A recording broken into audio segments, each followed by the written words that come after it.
ये देखिए, आपने बरसात के मौसम में बिजली चमकते हुए बहुत देखा होगा, लेकिन ये देखिए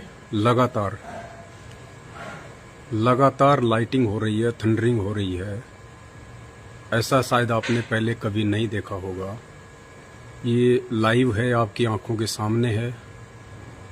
लगातार थंडरिंग हो रही है। आप जितने भी भाई बहन हैं, आपने अपनी लाइफ में कभी ऐसा नहीं देखा होगा। लगातार आकाश में लगातार, अभी मैं जयपुर में आया हुआ हूँ और ये देखो लगातार हो रही है। और जयपुर में रात को भूकंप के 3 झटके भी आए थे, आप सबको पता होगा। जयपुर में आज रात को 3 लगातार भूकंप के झटके भी आए थे। और ये आप आकाशीय बिजली को देखिए, आप बादलों से लगातार, ऐसा आपने कभी नहीं देखा होगा, कभी भी। ये प्रकृति क्या संकेत कर रही है, क्या इशारे कर रही है प्रकृति। ये महाविनाश का दौर चल रहा है। दुनिया प्राकृतिक महाविनाश के दौर से गुजर रही है, इसमें कोई संशय नहीं है।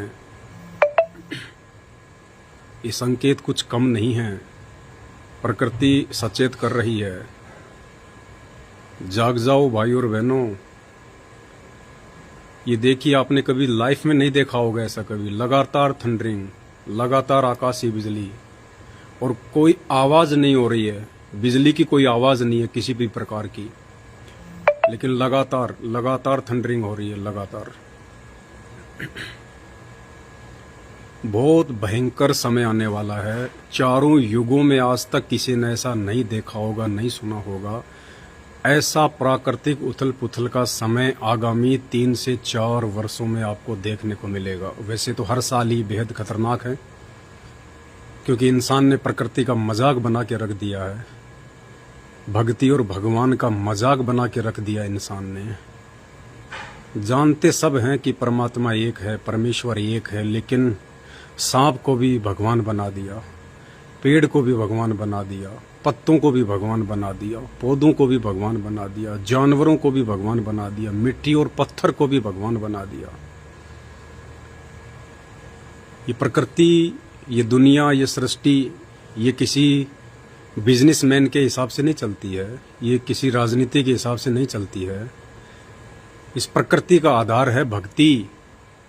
ये सृष्टि पाप और पुण्य के आधार पर चलती है, पाप और पुण्य।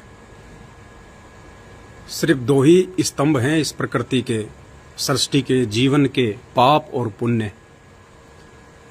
और इस पृथ्वी पे अब इतना पाप चढ़ चुका है, इतना भार हो चुका है इस पृथ्वी पे इंसानों के पाप कर्मों का, अब इससे सहन नहीं हो पा रहा है।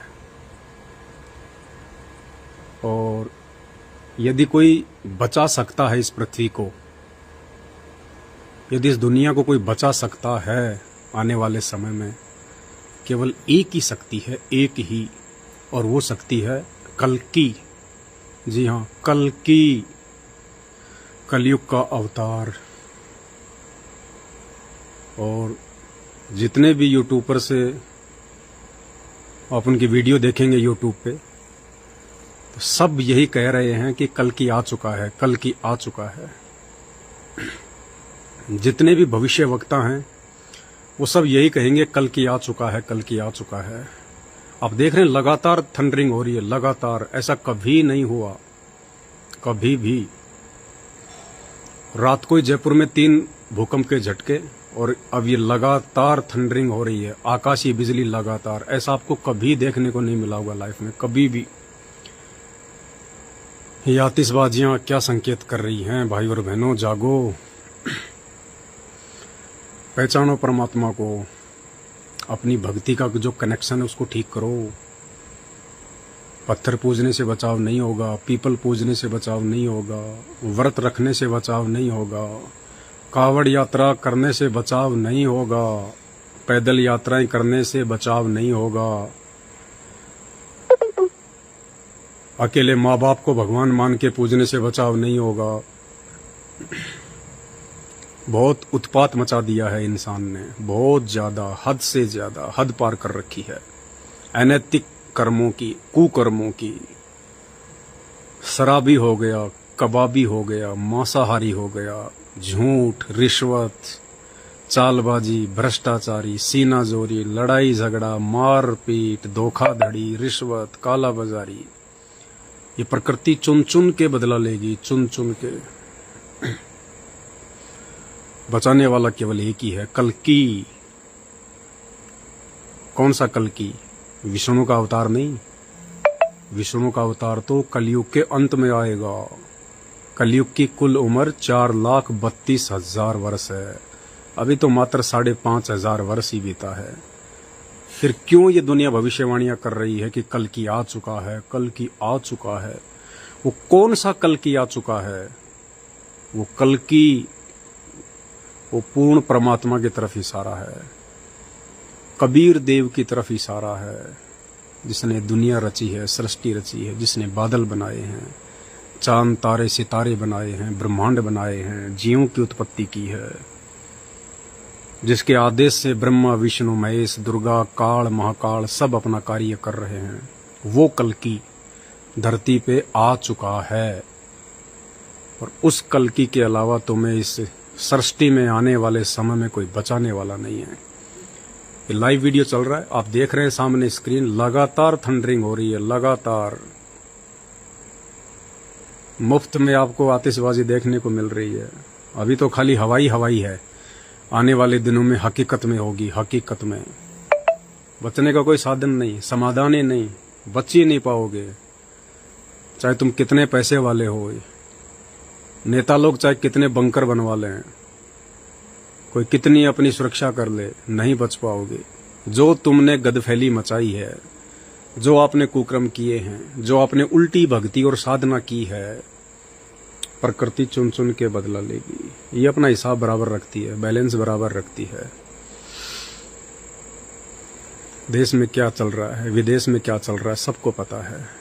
उत्तराखंड, हिमाचल, गुजरात, दिल्ली, पंजाब, किसान आत्महत्या कर रहे हैं, हार्ट अटैक हो रहा है बेचारों को, फसल बर्बाद हो गई। अब तो एक छोटे से बांध का पानी छोड़ा गया, छोटा सा बांध जिसका पानी छोड़ दिया गया तो दिल्ली डूब रही है, पंजाब डूब रहा है। अरे भैया, जिस दिन भाखड़ा नांगल बांध टूट गया उस दिन क्या होगा? पूरे हिंदुस्तान में कमर तक पानी, पूरे हिंदुस्तान में कमर तक पानी, जिस दिन भाखड़ा नांगल बांध टूट गया। और प्रकृति के आगे सब बेबस। ना आपकी सरकारें कुछ कर सकती है, ना आपकी दौलत कुछ कर सकती है, ना आपके रिश्तेदार और माँ बाप कुछ कर सकते हैं, ना आपका ये शरीर, ये जोश, ये जुनून कुछ कर सकता है। सिर्फ कल्कि बचाएगा, कल्कि। और कल्कि का किसी को पता नहीं है कि कल्कि कौन है। सिर्फ हवाई फायरिंग कर रहे हैं लोग।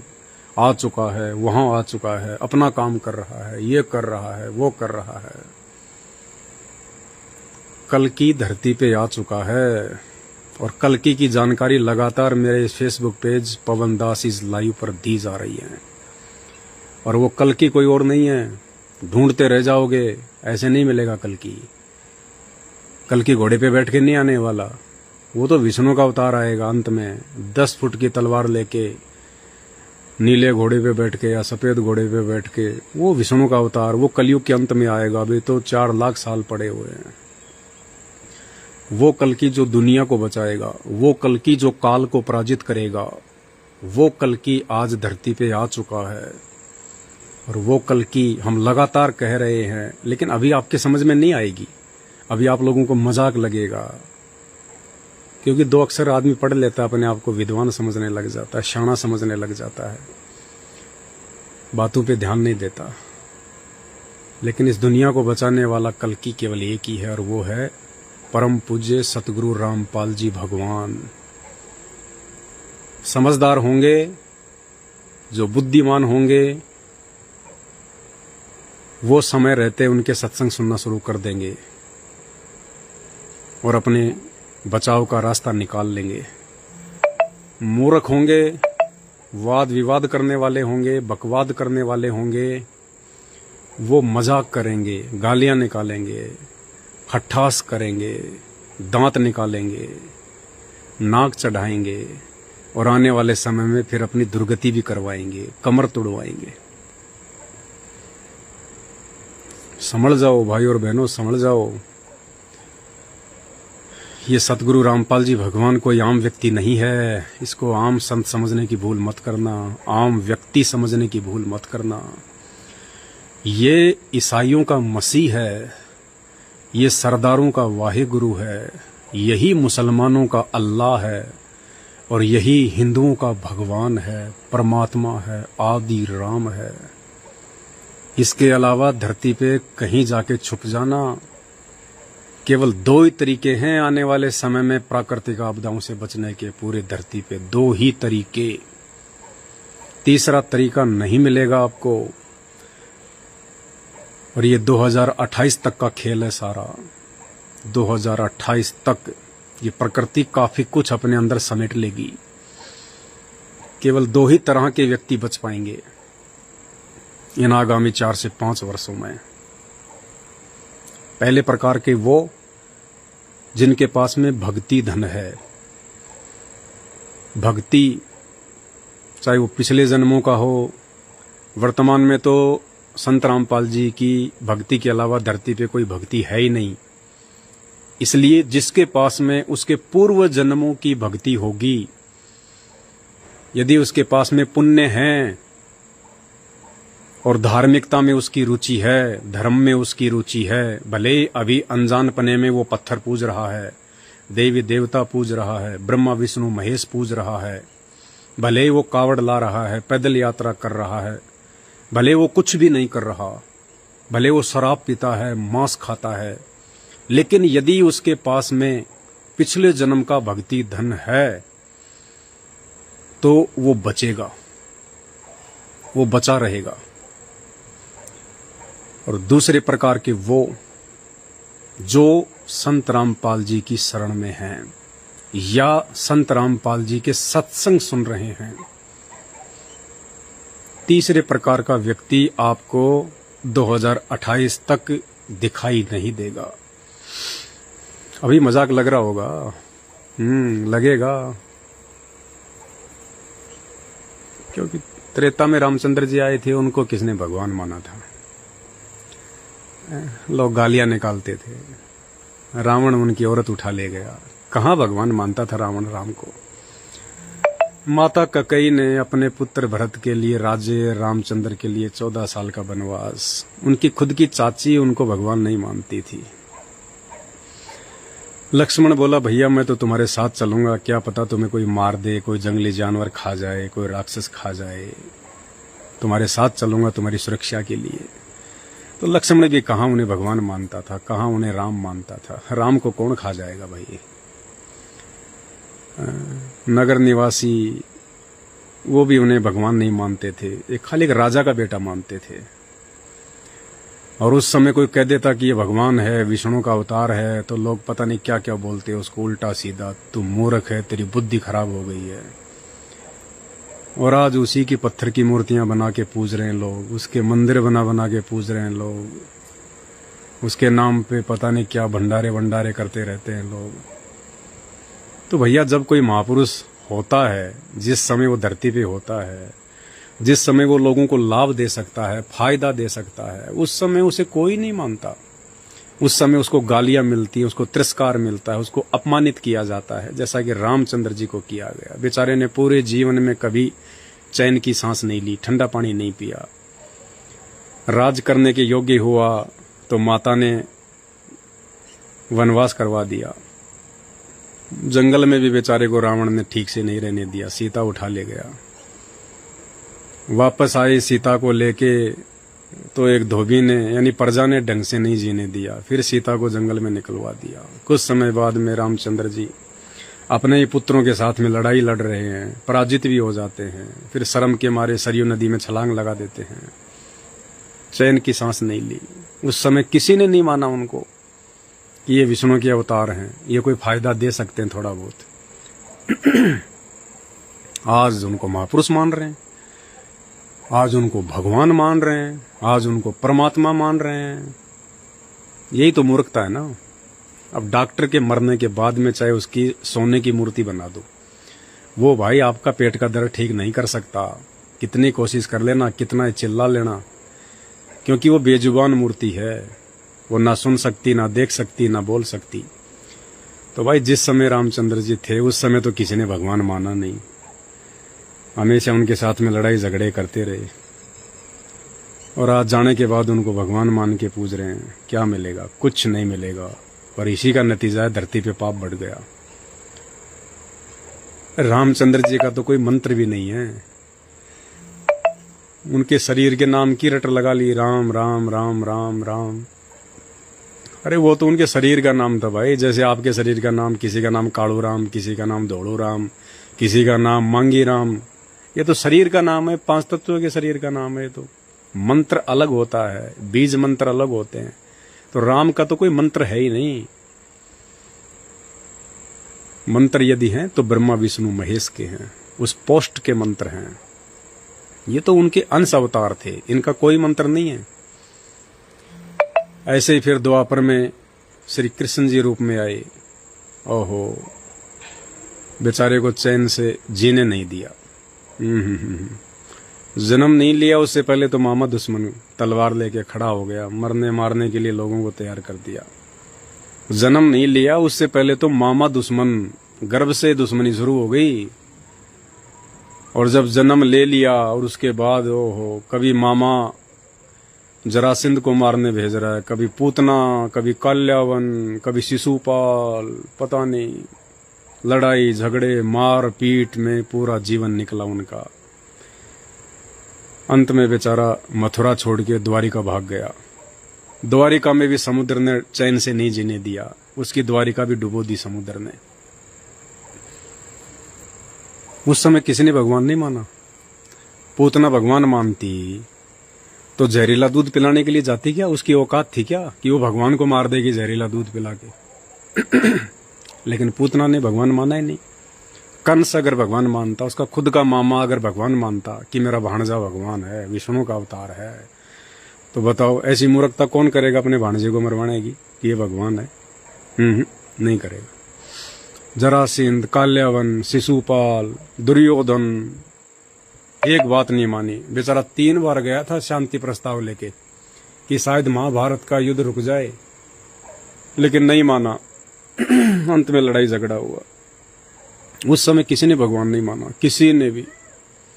और आज द्वारिकाधीश का मंदिर बना दिया, जगन्नाथ का मंदिर बना दिया, पता नहीं कैसे कैसे मंदिर बना दिए, इतना पैसा बर्बाद कर दिया। वृंदावन, मथुरा की फेरियां, गोवर्धन की फेरी, अब क्या मिलेगा? कुछ नहीं मिलेगा। धूल फांकते रहो, पैर घिसते रहो, सांसें बर्बाद करते रहो, समय बर्बाद करते रहो, कुछ नहीं मिलेगा। जब तक डॉक्टर जीवित होता है वो आपकी नब्ज भी देखेगा, आपका रोग भी ठीक करेगा। और जब डॉक्टर मर जाता है उसके बाद भाई चाहे उसकी सोने की मूर्ति बना दो, चाहे चांदी की मूर्ति बना दो, चाहे उसके मंदिर बना दो, उसके गले में वो स्टेथोस्कोप भी लगा दो, फिर भी किसी भी प्रकार का वो डॉक्टर आपको लाभ नहीं दे सकता, आपको फायदा नहीं दे सकता किसी भी प्रकार का, क्योंकि वो मूर्ति है, वो मुर्दा है, वो ना सुन सकता, ना देख सकता, ना बोल सकता, ना चल सकता। तो अब संभलो भाई, अब तो कम से कम परमात्मा आए हुए हैं धरती पे साक्षात। वो त्रेता वाली गलती ना करो, अब द्वापर वाली गलती ना करो।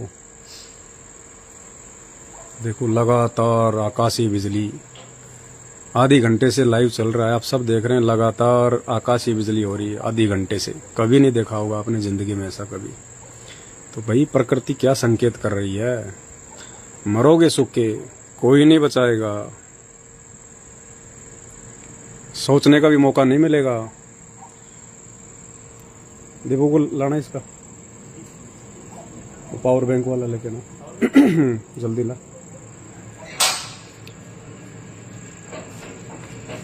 अभी 2-3 महीने पहले क्या हुआ था तुर्की में, सबको पता है ना।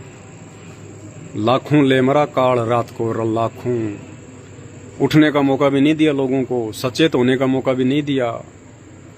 और ये जितने भी प्राकृतिक आपदाएं हैं, भूकंप है, बाढ़ है, भूसंकलन है, ये सब रात्रि के समय आती हैं। रात्रि के समय ये एक सोची समझी साजिश है काल की, शैतान की, मुसलमान जिसे अपना अल्लाह कहते हैं वो शैतान है, हिंदू जिसे अपना भगवान कहते हैं वो काल है, काल। वो शैतान, वो काल एक ही शक्ति है, और ये किसी को मौका नहीं देता है, किसी को मौका नहीं देता। ये अचानक से रातों रात ले मरता है, ये रातों रात। तो तुर्की में रातों रात भूकंप आया, लाखों को ले मरा। कोरोना आया, कई लाखों को ले मरा, कई लाखों को। 1 लाख खाता प्रतिदिन, ये इसको श्राप लगा हुआ है। 1 लाख जीव खाता है, 1 लाख। जितने भी मरते हैं ना यहाँ पे, दादा परदादा बेटा बेटी, जितने भी इंसान मरते हैं यहाँ पे, वो कहाँ जाते हैं? सीधे सबसे पहले काल के मुंह में जाते हैं। जितने भी उन्होंने कुकर्म किए होते हैं, शराब बीड़ी गुटखा चोरी जारी नशा, वो सूक्ष्म शरीर में उनकी वासना जमा होती रहती है। आप शराब पीते हैं, बड़ा आनंद आता है ना, है? शराब के नशे में पता नहीं क्या क्या कर देते हैं। कौन ले रहा है वो आनंद? अरे आपने शराब का प्याला मुंह के लगाया, जीव ने आपको स्वाद बता दिया, अंदर कर दिया। अब जीव तो नहीं ले रही वो आनंद, ना मुंह आनंद ले रहा। आनंद कौन ले रहा है शराब का? मन, मन ले रहा है आनंद। मन कौन है? ये काल है, ये शैतान है, शैतान, जिसकी आज सब लोग पूजा कर रहे हैं, सब लोग। अगर आप राम को पूजते हैं तो भी आप शैतान की पूजा कर रहे हैं, क्योंकि राम रूप में भी आज वो शैतान ही अपनी पूजा करवा रहा है, कृष्ण रूप में भी वही करवा रहा है। मुसलमान भाई जो पूजा पाठ कर रहे हैं वो शैतान की हो रही है सारी, सब कुछ। आप जो भी देवी देवताओं की पूजा करते हैं वो शैतान की पूजा है, क्योंकि शैतान उन सब के ऊपर है, वो सबको भ्रमित रखता है। अपना भोजन तैयार करने के लिए उसने इन देवी देवताओं को खड़ा कर रखा है। तो भाई आकाशीय बिजली देख लो आप, आधे घंटे से ऊपर हो गया लगातार। ये जयपुर का सीन है। आज एक भगत भाई के घर पे आए हुए हैं, ये लगातार लगातार आपको दिखाई दे रहा है। ये प्रकृति भयंकर रौद्र रूप दिखाएगी आने वाले समय में, भयंकर।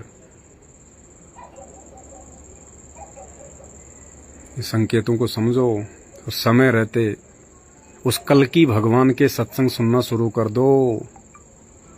और वो कल्कि संत रामपाल जी है, संत रामपाल जी। कल्कि मानी कलयुग में अवतार, ये पूर्ण करतार है, पूर्ण करतार, कल्कि अवतार। विष्णु का अवतार तो भी तो 4 लाख साल पड़े हैं, वो तो बाद में आएगा, उसका भी क्या काम है। उसके पास ज्ञानवान नहीं होगा, वो कोई संत थोड़ी है। वो तो खाली मारपीट करने आएगा, जैसे राम आया, श्री कृष्ण आए, वो खाली मारपीट करने के लिए भेजेगा उसको विष्णु।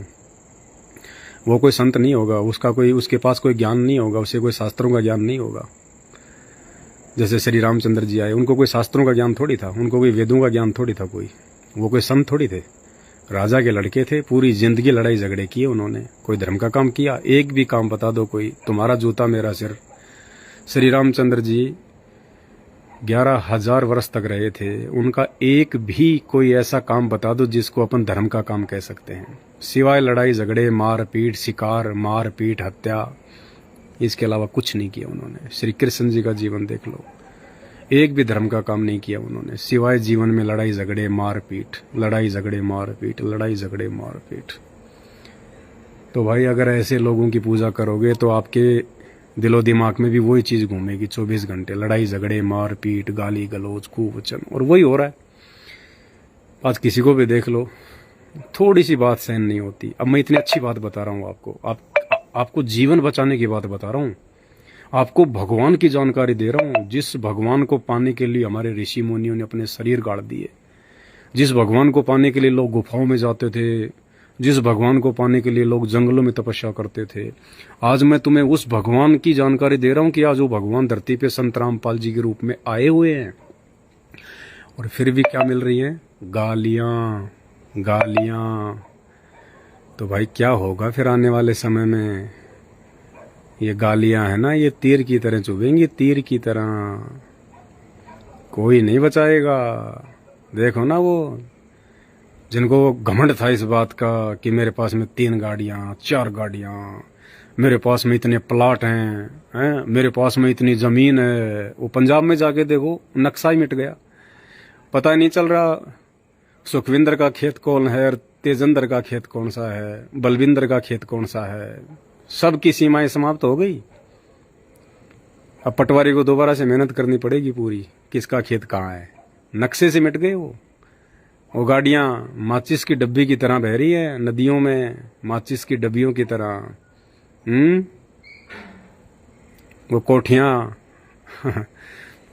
फर्स्ट फ्लोर तक पानी आ गया उनमें। इतने अच्छे अच्छे गटर बाथरूम बनवा रखे थे, उनमें घुस नहीं पा रहे। समझ जाओ, सुधर जाओ दुनिया वालों, समझ जाओ, बेमौत मरोगे, बेमौत, कोई नहीं बचाएगा। भगवान धरती पे है संत रामपाल जी के रूप में। ऐ विलंब उनके सत्संग सुनना शुरू कर दो। ये मान बढ़ाई, ये राग ईर्ष्या, इंसान भगवान नहीं हो सकता, इंसान भगवान नहीं हो सकता। अरे इंसान तो भगवान नहीं हो सकता, ये तो हम भी जानते हैं। लेकिन भगवान अगर इंसानों को समझाने के लिए आएगा तो क्या हाथी बन के आएगा? है? अरे भगवान अगर इंसानों को समझाने के लिए आएगा तो हाथी बन के आएगा, गेंडा बन के आएगा। इंसान को समझाना तो इंसान ही बन के आएगा, लेकिन वो हम इंसानों जैसा नहीं होता। वो उसके सोच, उसके विचार, उसके कर्म, उसका शरीर, ये आप और हमारी तरह 5 तत्व का नहीं होता, हाड़ मांस का नहीं होता है। दिखाई जरूर देगा हमारे जैसा, सेम टू सेम, लेकिन हमारे जैसा नहीं होता भगवान। रामचंद्र जी आए त्रेता युग में, वो कोई जानवर बन के आए थे क्या? उनको तुम भगवान कहते हो कि श्री राम भगवान, श्री राम भगवान। बताओ, गेंडे के जैसे लगते थे, हाथी जैसे लगते थे क्या? इंसान थे ना। तो फिर श्री कृष्ण जी आए, वो भी तो इंसानों जैसे ही थे। जब वो भगवान हो सकते हैं तो आज संत रामपाल जी को भगवान बन के आने में क्या दिक्कत है? और वो तो हैं भगवान, वो तो बने बनाए भगवान है, वो तो आदि अनादि भगवान है। बाइबल उत्पत्ति ग्रंथ स्पष्ट लिखा हुआ है कि उस परमेश्वर ने इंसानों को अपने जैसा बनाया। तो फिर भगवान कैसा हुआ? कुरान शरीफ, कुरान मजीद में साफ साफ लिखा हुआ है, अल्लाह ने नर नारी करके अपने जैसा बनाया।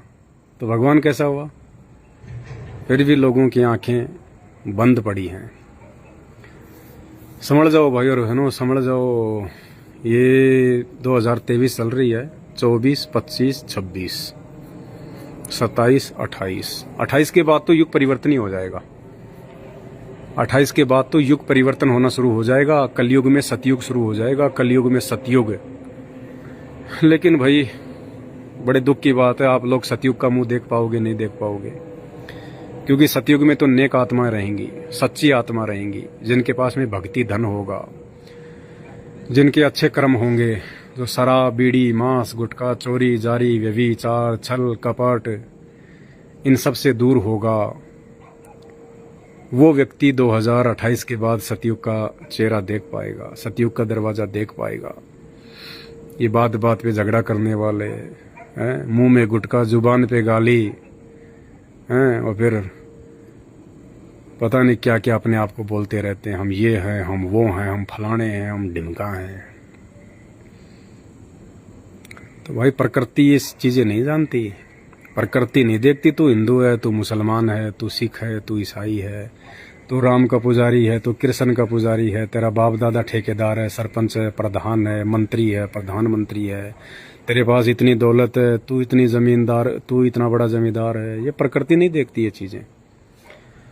प्रकृति कुछ नहीं देखती है। प्रकृति देखती है आपके कर्म, आपकी भक्ति।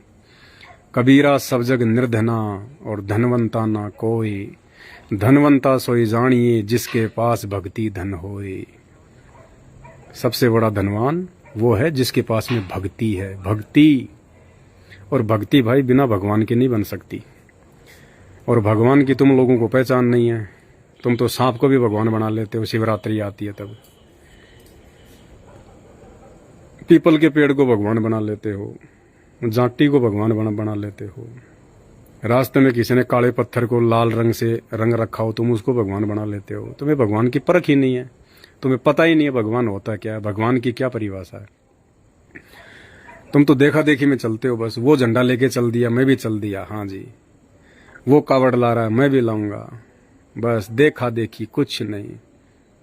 और रास्ते में दारू के ठेके, सबसे ज्यादा दारू ये सावन के महीने में बिकेगी। अब देखना, सबसे ज्यादा शराब सावन के महीने में बिकेगी और सबसे ज्यादा शराब कौन पियेंगे? कावड़िए। आए दिन देखो यूट्यूब पे, सोशल मीडिया पे वीडियो आते रहते हैं दारू के ठेकों पे, भगवा पहन पहन के, लाल कपड़े पहन पहन के, हैं, और दारू की बोतलें खोलते हैं वहां पे। डूब मरो नालायको, क्यों अपना जीवन बर्बाद कर रहे हो? क्यों भगवान के नाम पे धब्बा लगा रहे हो? शंकर भगवान इन पाखंडों से प्रसन्न नहीं है। शंकर भगवान ने कभी नहीं कहा कि तुम कावड़ लेके आओ, तुम गंगा जी का जल लेके आओ। शंकर भगवान के लोक से गंगा जी आ रही है। शंकर भगवान के लोक से ये गंगा जी आ रही है। वो तुम्हारे 1 kilo 2 kilo 1 quintal Ganga ji के जल का प्यासा नहीं है। अरे उसके लोक में तो जटा कुंडली डैम है, बहुत बड़ा डैम है जटा कुंडली, ये पूरी पृथ्वी से भी बड़ा। वो गंगा के पानी से भरा हुआ है। वहां रोज बैठता है शंकर भगवान, समाधि लगाता है वहां बैठ के, उसी में नहाता है। वो तुम्हारे 2 लोटे जल के वो खुश हो जाएगा वो। हाँ, बद्रीनाथ, केदारनाथ, हरिद्वार जाके 2 किलो जल ले आया। उसको क्या आवश्यकता है 2 किलो जल की? उसके तो वहां से गंगा ही आ रही है। लेकिन तुम ये बातें कौन बताए? और जो ये बातें बताए तो तुम्हें अच्छी नहीं लगती, क्योंकि तुम तो देखा देखी में चलने के आदी हो चुके हो। तुम्हें तो भेड़ चाल में चलना है। तुमने तो गांधारी की तरह जानबूझ के आंखों पे अज्ञानता की काली पट्टी बांध ली। तुमने तो खुद का भी सत्यानाश करवाना, अपने परिवार का भी करवाना। और देखो ना अभी कावड़िए जा रहे हैं, गाड़ी एक्सीडेंट हो जाती है, कोई ट्रक पीछे से मार दे। अभी देखो मेरठ में क्या हुआ, 6 कावड़ियों की मौत होगी। क्यों? शंकर भगवान को नींद आ रही थी क्या? किस लिए जा रहा था वो कावड़िया? कावड़ लेने जा रहा था ना। तो कावड़ लाने का आदेश अगर शंकर भगवान का होता तो क्या भगवान अपने भक्तों पे इतनी भी दया दृष्टि नहीं करते? क्या भगवान को इस बात का पता नहीं था कि मेरे भगत की मौत होने वाली है, मेरा भगत मरने वाला है? नहीं बचाया ना, नहीं बचाएगा वही वो, क्योंकि वो उसके विधान में नहीं है, उसके संविधान में नहीं है। वो ऐसे लोगों की रक्षा नहीं करता जो लोग देखा देखी में चलते हैं, जो लोग शास्त्रों के विरुद्ध भक्ति करते हैं, शास्त्रों के विरुद्ध जो लोग साधना करते हैं, जिनकी भक्ति का कोई आधार ही नहीं है। आज कावड़ ले रहा है, कल को मेहंदीपुर के बालाजी के चला जाएगा, फिर बाबा श्याम जी के चला जाएगा, फिर और कोई कह देगा वो चलेंगे उस बाबा के। चल भाई, 50 कसम बना रखे हैं, 50 कसम। अरे भैया, आत्मा एक है, उसका परमात्मा भी एक ही है। एक आत्मा के अगर 50 कसम बनाओगे वो लाभ नहीं देगा, वो सहारा नहीं देगा। एक औरत यदि 2 कसम बना ले तो वो औरत भी इज्जत से जो है वो चली जाती है, उसकी कोई इज्जत नहीं करता, उसको वैश्या कहते हैं, उसको व्यभिचारिणी। और आत्मा के हमने 50 पति बना दिए। बताओ, सोमवार को वो पूज लिया, मंगलवार को दूसरा पूज लिया, बुधवार को तीसरा पूज लिया, बृहस्पतिवार को चौथा पूज लिया, शुक्रवार को 5वां पूज लिया, शनिवार को 6वां पूज लिया, रविवार को भैरू जी पूज लिए, शनि महाराज पूज लिए, पता ही नहीं कितने बना रखे हैं।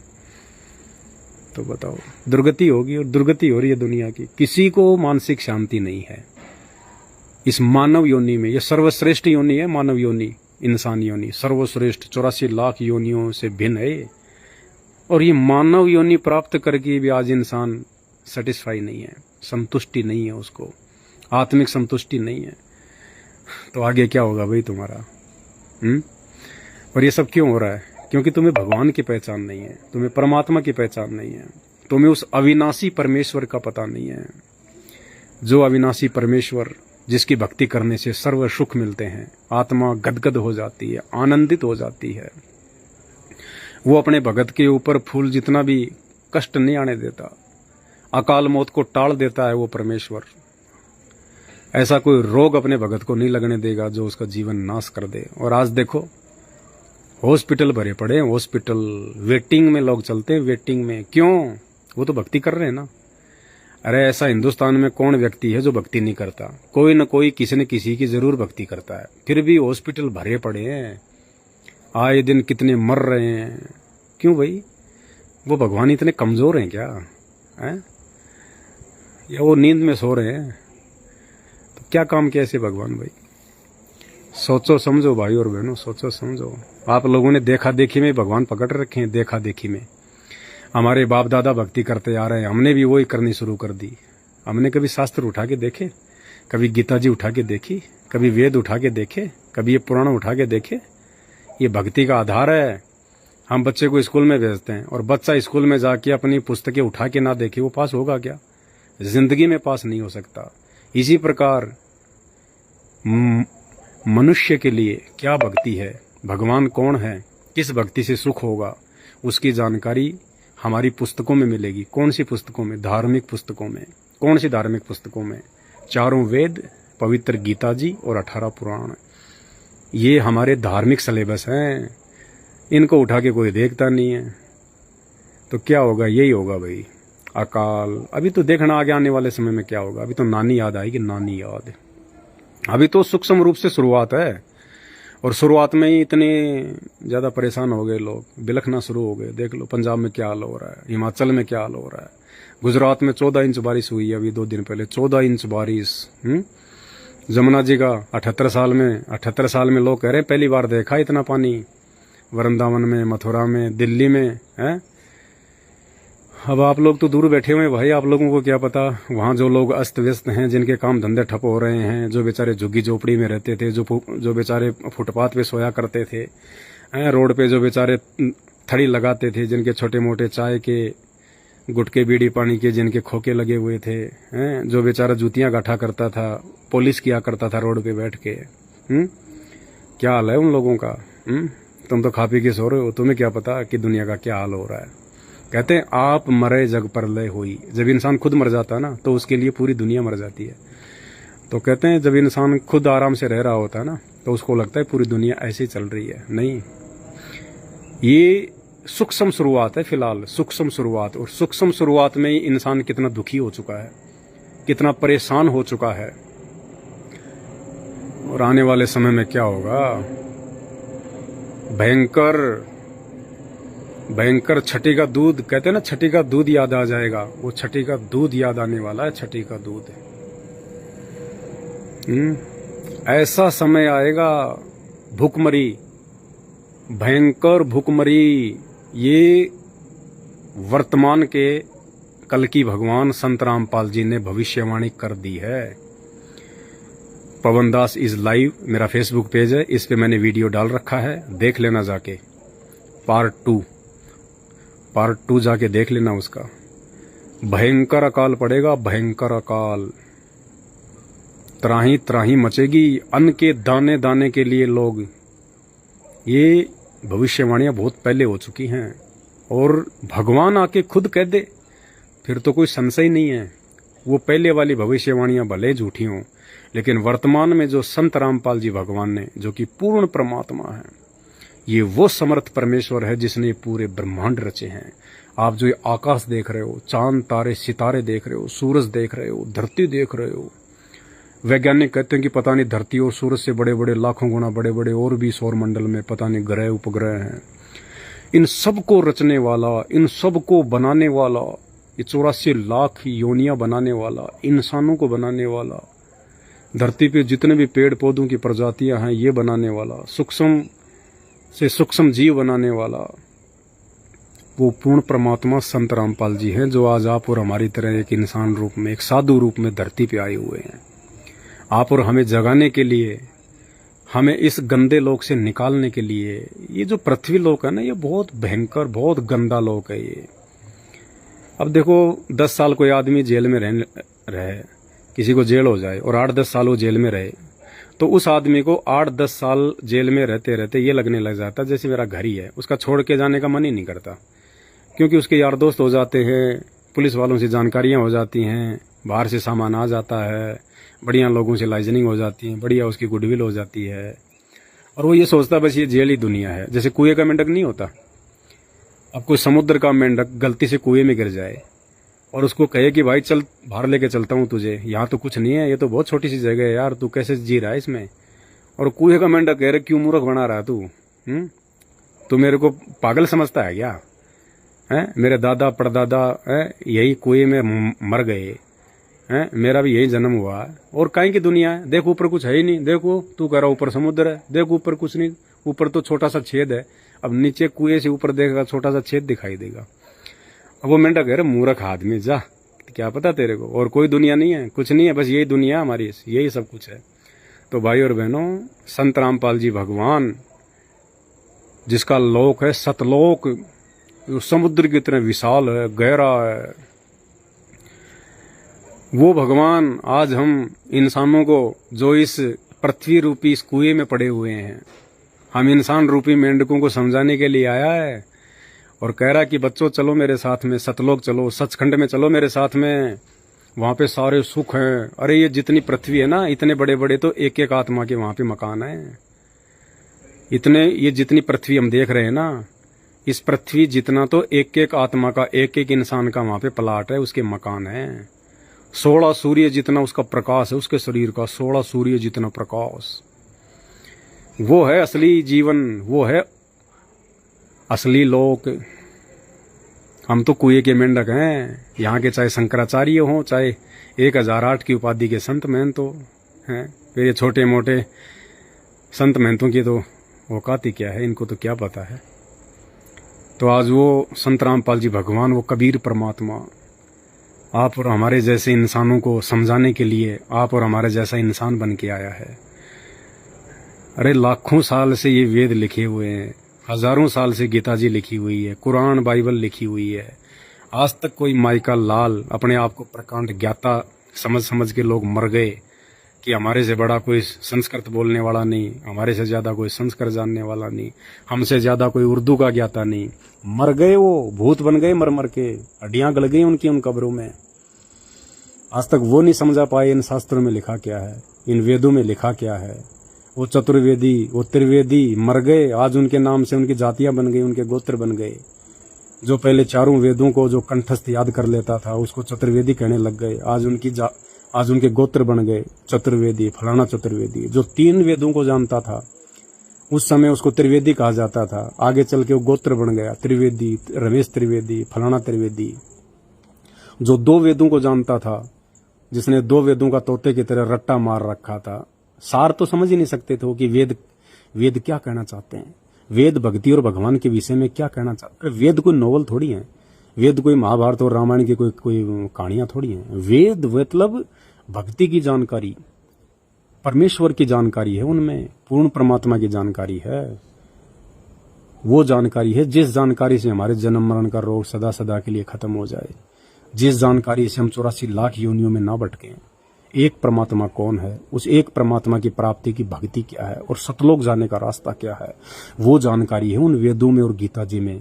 तो ये कहाँ जानते बेचारे शंकराचार्य, आदि शंकराचार्य, संत महंत मंडलेश्वर हैं, इनकी ये क्या, ये बेचारे आप और हमारे जैसे इंसान है। ये तो संस्कृत पढ़ ली, पढ़ती पढ़त पढ़ंती, घटती घटत गढ़ंती, बस संस्कृत अच्छी बोल लेते थे। अरे संस्कृत अच्छी बोलने से कोई शास्त्रों को थोड़ी समझा जा सकता है। शास्त्रों को तो तत्वदर्शी संत ही समझ सकता है। खुद वो परमात्मा जिसने शास्त्र लिखवाए हैं, जिसने शास्त्रों का ज्ञान दिया है इंसान को, जिसने वेद लिखवाए, वेदों का ज्ञान दिया, वो परमात्मा खुद ही तत्वदर्शी संत बन के आता है। गीता जी अध्याय नंबर 15 श्लोक नंबर 104, गीता जी अध्याय 4 श्लोक 34 पढ़ो। भगवान कह रहे हैं कि हे अर्जुन, अगर तुझे पूर्ण परमात्मा की जानकारी चाहिए, पूर्ण मोक्ष चाहिए, तो किसी तत्वदर्शी ज्ञानियों के पास जाके समझ।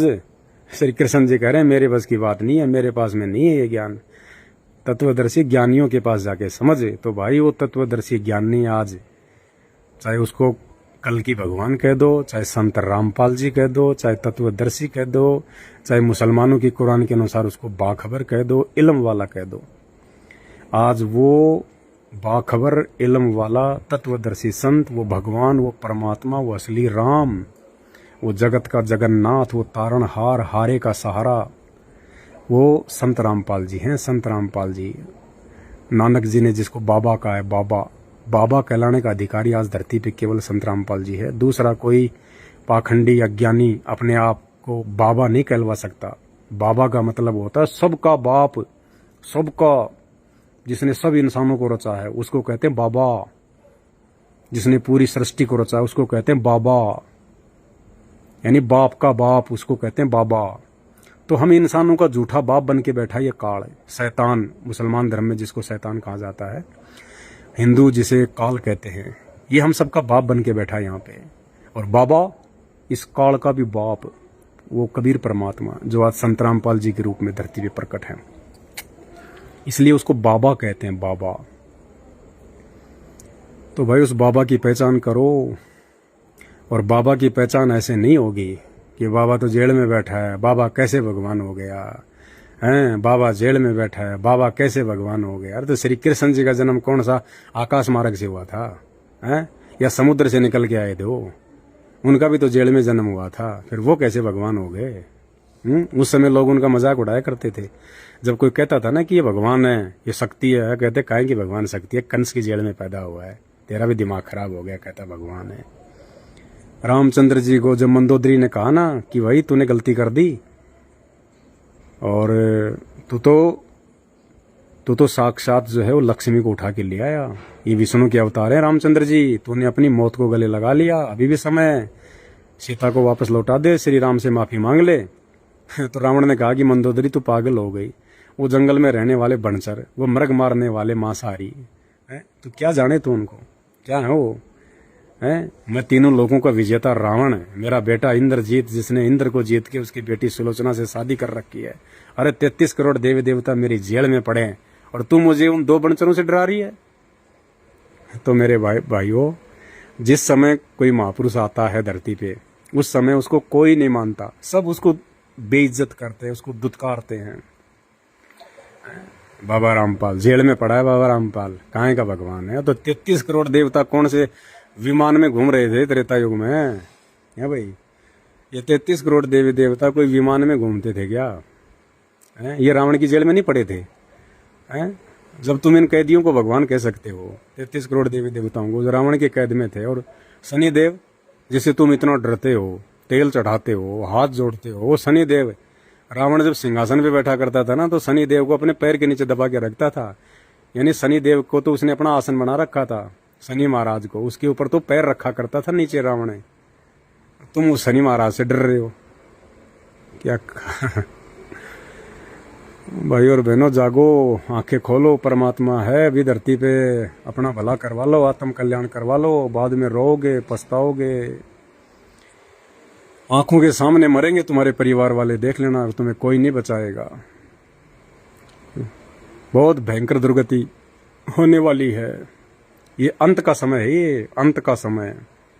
और इस अंत के समय में वो बिरले बचेंगे जो बिरले संत रामपाल जी की शरण में होंगे। और मात्र संत रामपाल जी की शरण में रहने से काम नहीं चलेगा कि हमने तो संत रामपाल जी को अपना गुरु बना लिया। गुरु बना के संत रामपाल जी की मर्यादा, उनके नियम, उनकी प्रत्येक शिक्षा पे चलना पड़ेगा, उनकी प्रत्येक आज्ञा को फॉलो करना पड़ेगा। और भाई संत रामपाल जी की आज्ञा में तो आज खुद उनका परिवार नहीं चल रहा, खुद संत रामपाल जी के बेटा बेटी, भाई बंधु, रिश्तेदार, जवाई, खुद ये लोग भक्ति को जो है वो धंधा बना रखा इन लोगों ने। संत रामपाल जी के जेल जाते इन लोगों ने उनको दुनिया वालों की तरह आम व्यक्ति समझ के, किसी ने अपना बाप समझ लिया, किसी ने अपना चाचा समझ लिया, किसी ने अपना फूफा समझ लिया, किसी ने अपना बाप समझ लिया, और उनके जेल जाते ही भक्तों को मूर्ख बना के 10-10 आश्रम खोल दिए हिंदुस्तान में, और 21,000 रुपये का पाठ, 2100 रुपये की ज्योति, ऐस कर रहे हैं, ऐस मौज लूट रहे हैं मूर्ख संगत के भरोसे। तो भाई और बहनों, बचेगा वो जो संत रामपाल जी से नाम लेके संत रामपाल जी को भगवान मानेगा और संत रामपाल जी की प्रत्येक मर्यादा में चलेगा, उनकी प्रत्येक शिक्षा में चलेगा वो। बाकी कुछ नहीं है, ये केवल यही बाबा है दुनिया में और दूसरा कोई बाबा नहीं है, एक ही बाबा रहेगा दुनिया में ये। बाकी ये बाबा बागेश्वर, बाबा बागेश्वर, फलाना बागेश्वर सब फेल हो जाएंगे है। अब कहाँ गए तुम्हारे बाबा बागेश्वर? इतना ज्यादा उसको सोशल मीडिया पे हवा दे रखी है। अरे भाई, पाकिस्तान से एक लड़की आ रखी है, सीमा हैदर,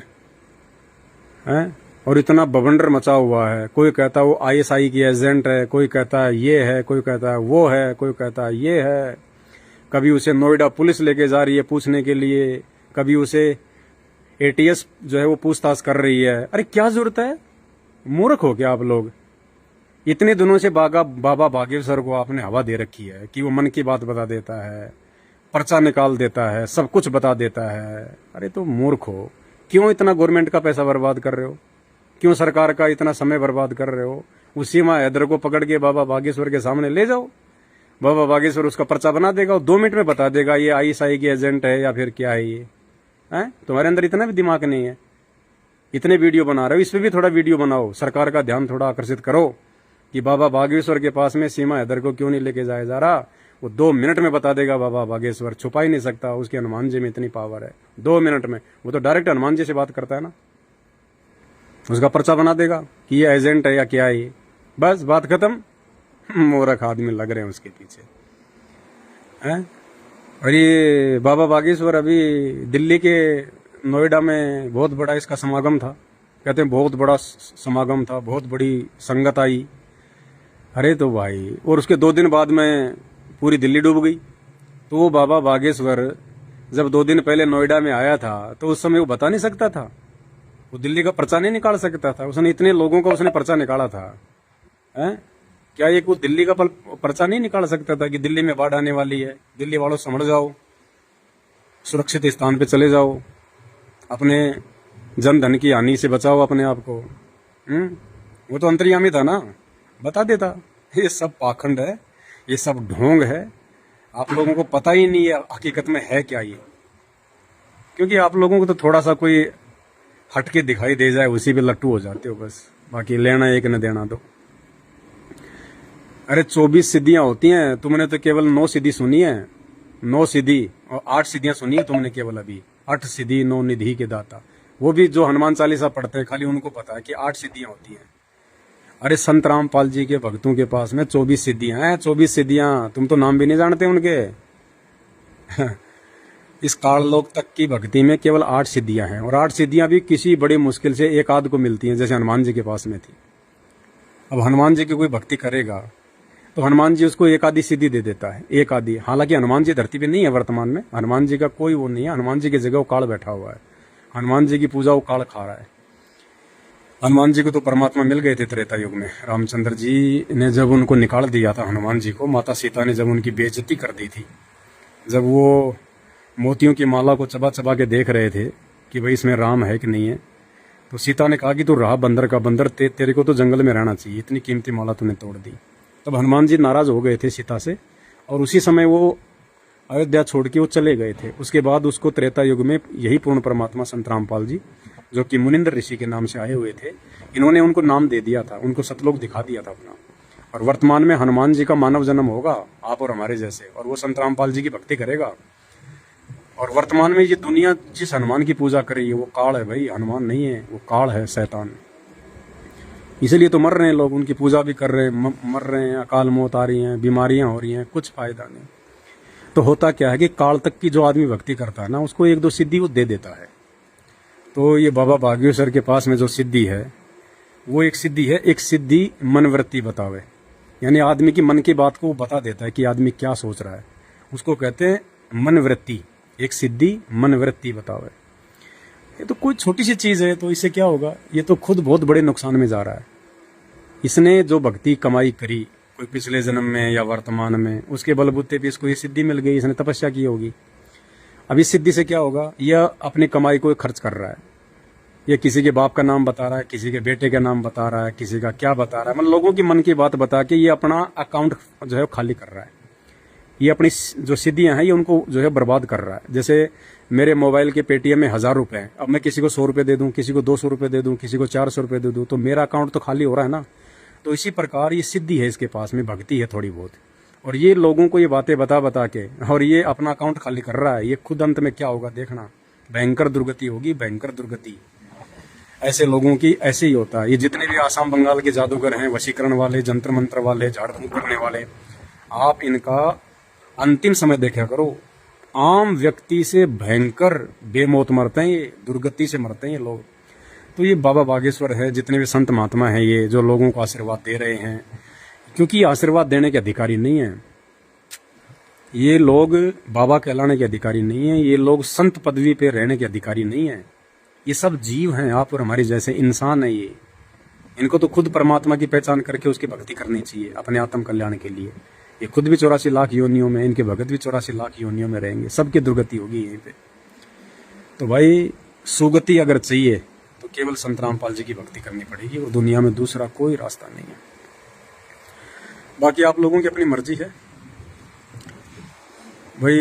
हमें पता है कि हमारी बात को कोई नहीं मानेगा इस समय, पता है, क्योंकि काल का प्रभाव इतना जबरदस्त है दुनिया के ऊपर। सच्ची बात लोगों को सुहाती नहीं है। सच्ची बात बताने वाला तो आज के समय में दुश्मन होता है, दुश्मन। कोई सही सलाह दे देना तो वो उसको दुश्मन समझता अपना। और कोई कहते चल रहे यार, अरे चल आज पार्टी करते हैं, चल चल आज मेरे साले की शादी है, चल आज तो छिप के पियेंगे, ओ 2 कोर लेगा साथ में, अरे चल चल बड़े दिनों के बाद में, ये है मेरा पक्का यार। और कोई ये कहते यार भाई साहब अपने बाल बच्चों का थोड़ा ध्यान रखो, उनके लिए कमाओ, क्या शराब वराब पीते हो यार, ये 200 रुपए की दारू पी जाओगे, 200 रुपए के घर में बच्चों के लिए मिठाई ले जाओ, फल फ्रूट ले जाओ यार, बच्चे भी खुश रहते, उनका स्वास्थ्य बनेगा, शराब पिएगा तेरा स्वास्थ्य बिगड़ेगा। अरे चल चल, तेरे को किसने कहा था सलाह देने के लिए, फोकट में सलाह दे रहा है, निकल यहाँ से। तो भाई सच्ची बात बताने वाले की कोई तवज्जो नहीं है। अरे हमारी तो छोड़ो भाई, जब खुद भगवान धरती पे आके लोगों को आत्म कल्याण का रास्ता दिखा रहा है, 84 लाख योनियों में गधा कुत्ता बनने से रोकने का रास्ता दिखा रहा है संत रामपाल जी, लोग उनको नहीं मान रहे हैं, उनको पता नहीं क्या क्या गालियां देते हैं, कैसे कैसे बोलते हैं। तो भाई अब उनके भक्तों को कौन तवज्जो देगा, लेकिन आने दो समय, बहुत जल्दी वो समय आ रहा है, बहुत जल्दी वो समय आ रहा है। इस पूरी दुनिया पे संत रामपाल जी का एक छत्र राज्य होगा, एक छत्र राज्य संत रामपाल जी का होगा। देश विदेश के जितने भी लोग जो बचेंगे, जो धार्मिक आत्माएं होंगी, जिनकी भक्ति और भगवान में आस्था होगी, क्योंकि आने वाले 4-5 वर्षों में वही आत्मा बचेंगी जिनमें धर्म और भक्ति को लेकर आस्था होगी और जो संत रामपाल जी के भगत होंगे। बाकी सब ऐसे जाएंगे जैसे गधे के सिंग से सिर जाते हैं, कोई नहीं बच पाएगा। तो उस समय बहुत थोड़ी जनसंख्या रह जाएगी और जितने लोग होंगे वो सब लोग संत रामपाल जी के फॉलोवर होंगे, संत रामपाल जी की भक्ति करेंगे। और फिर उसके बाद में सतयुग स्टार्ट हो जाएगा, 2028 के बाद में सतयुग स्टार्ट हो जाएगा और उस समय पूरे विश्व में संत रामपाल जी का साम्राज्य होगा। संत रामपाल जी राजा होंगे, राजा सम्राट। जैसे पहले के समय में राजा महाराजा होते थे, सिंहासन पे बैठा करते थे, उनके ऊपर छत्र रहा करता था, वैसा वो समय आएगा। संत रामपाल जी वो सम्राट होंगे पूरी दुनिया के, पूरे संसार के, और हर देश का राजा, हर देश का राष्ट्रपति, प्रधानमंत्री वो संत रामपाल जी के आदेश से नियुक्त किया जाएगा और संत रामपाल जी के आदेश अनुसार वो अपना राज्य किया करेगा। उनके आज्ञा से एक कदम भी बाहर नहीं चलेगा वो। पूरी धरती पे खुशहाली होगी, सतयुग जैसा माहौल होगा। बीड़ी, गुटखा, शराब, मांस, तमाकू, चोरी, जारी, रिश्वतखोरी, भ्रष्टाचारी, लड़ाई झगड़ा, गाली गलौज, वैर भाव, राग द्वेष, ईर्ष्या, मन मुटाव, छल कपट, ये कुछ नहीं होगा, कुछ नहीं। जैसा सतयुग में होता था, बिल्कुल आनंद आनंद। कोई जानवरों को भी जो है परेशान नहीं किया करता था, पशु पक्षियों को भी कोई दुखी नहीं किया करता था। वो समय आएगा, सीमाएं मिट जाएंगी, आर्मियां हट जाएंगी, केवल देश रहेंगे टुकड़ों में, लेकिन वहां से आर्मी वगैरह सब हटा ली जाएगी। जैसे आज एक देश के अंदर कितने स्टेट होते हैं, हर स्टेट के वहां कोई आर्मी नहीं होती है। इसी प्रकार पूरा विश्व एक हो जाएगा। ये देश जो है टुकड़ों में रहेंगे, अमेरिका अमेरिका की जगह रहेगा, अफ्रीका अफ्रीका की जगह रहेगा, अमेरिका अमेरिका की जगह, हिंदुस्तान हिंदुस्तान की जगह रहेगा। लेकिन आने जाने में कोई रोक टोक नहीं होगी, सारी सीमाएं समाप्त हो जाएगी, कोई आर्मी नहीं होगी, कुछ नहीं होगा, ना कोई चेक पोस्ट होगा, कुछ नहीं होगा। क्योंकि इंसान जो है वो भगवान तुल्य बन जाएगा, देव तुल्य बन जाएगा इंसान। संत रामपाल जी से ज्ञान लेके, संत रामपाल जी का भगत बन के। जैसे आप लोग मुझे कितनी गालियां दे रहे हो बेहिसाब, लेकिन मैं अपने दिल पे ले ही नहीं रहा। मुझे पता है संत रामपाल जी मेरे भगवान है, मेरे गुरु हैं, उन्होंने ज्ञान दिया है। हमारी कोई फर्क पड़ता ही नहीं इन गालियों से हमारे को।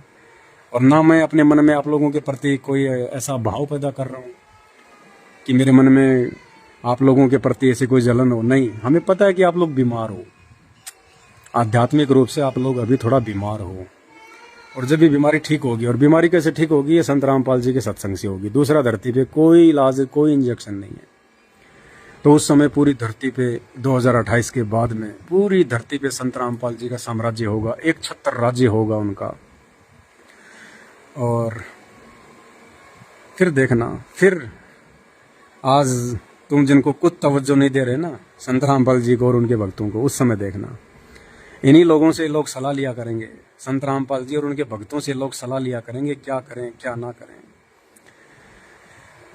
भाई और बहनों, असली भविष्य वक्ता दुनिया में यदि कोई है तो संत रामपाल जी के भगत हैं, क्योंकि संत रामपाल जी के ज्ञान से हम लोग आगे का जीवन देख सकते हैं कि क्या होने वाला है, किस कदर माहौल बिगड़ेगा, किस कदर लोगों पे आपत्तियां आएंगी, किस कदर हाहाकार मचेगी।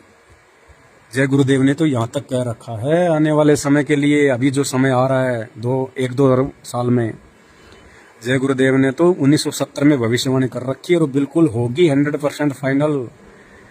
ऐसा समय आएगा, ऐसी भुखमरी आएगी। जय गुरुदेव ने कहा है कि बच्चों, आज तुम मुट्ठी भर के पैसा ले जाते हो, आज तुम मुट्ठी भर पैसा ले जाते हो और बोरा भर के अनाज लाते हो, बोरा भर के। और वर्तमान समय के लिए उसने कह रखा कि वो समय आएगा तुम बोरा भर के पैसा ले जाओगे, बोरा भर के, और मुट्ठी भर अनाज नहीं ला पाओगे।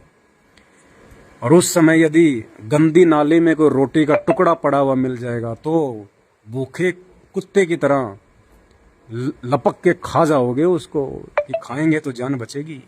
ये नहीं देखोगे कि मेरा बच्चा भूखा है, मेरी माँ भूखी है, मेरा बाप भूखा है। नहीं, आदमी अपनी जान बचाने के लिए दौड़ेगा। 15-15 कोस पे दीपक जलते दिखाई देंगे, 15-15 कोस पे इतनी जनसंख्या छट जाएगी। मिट्टी के भाव हो जाएगा सोना और जमीन, सोना और जमीन, मिट्टी के भाव, मिट्टी के भाव।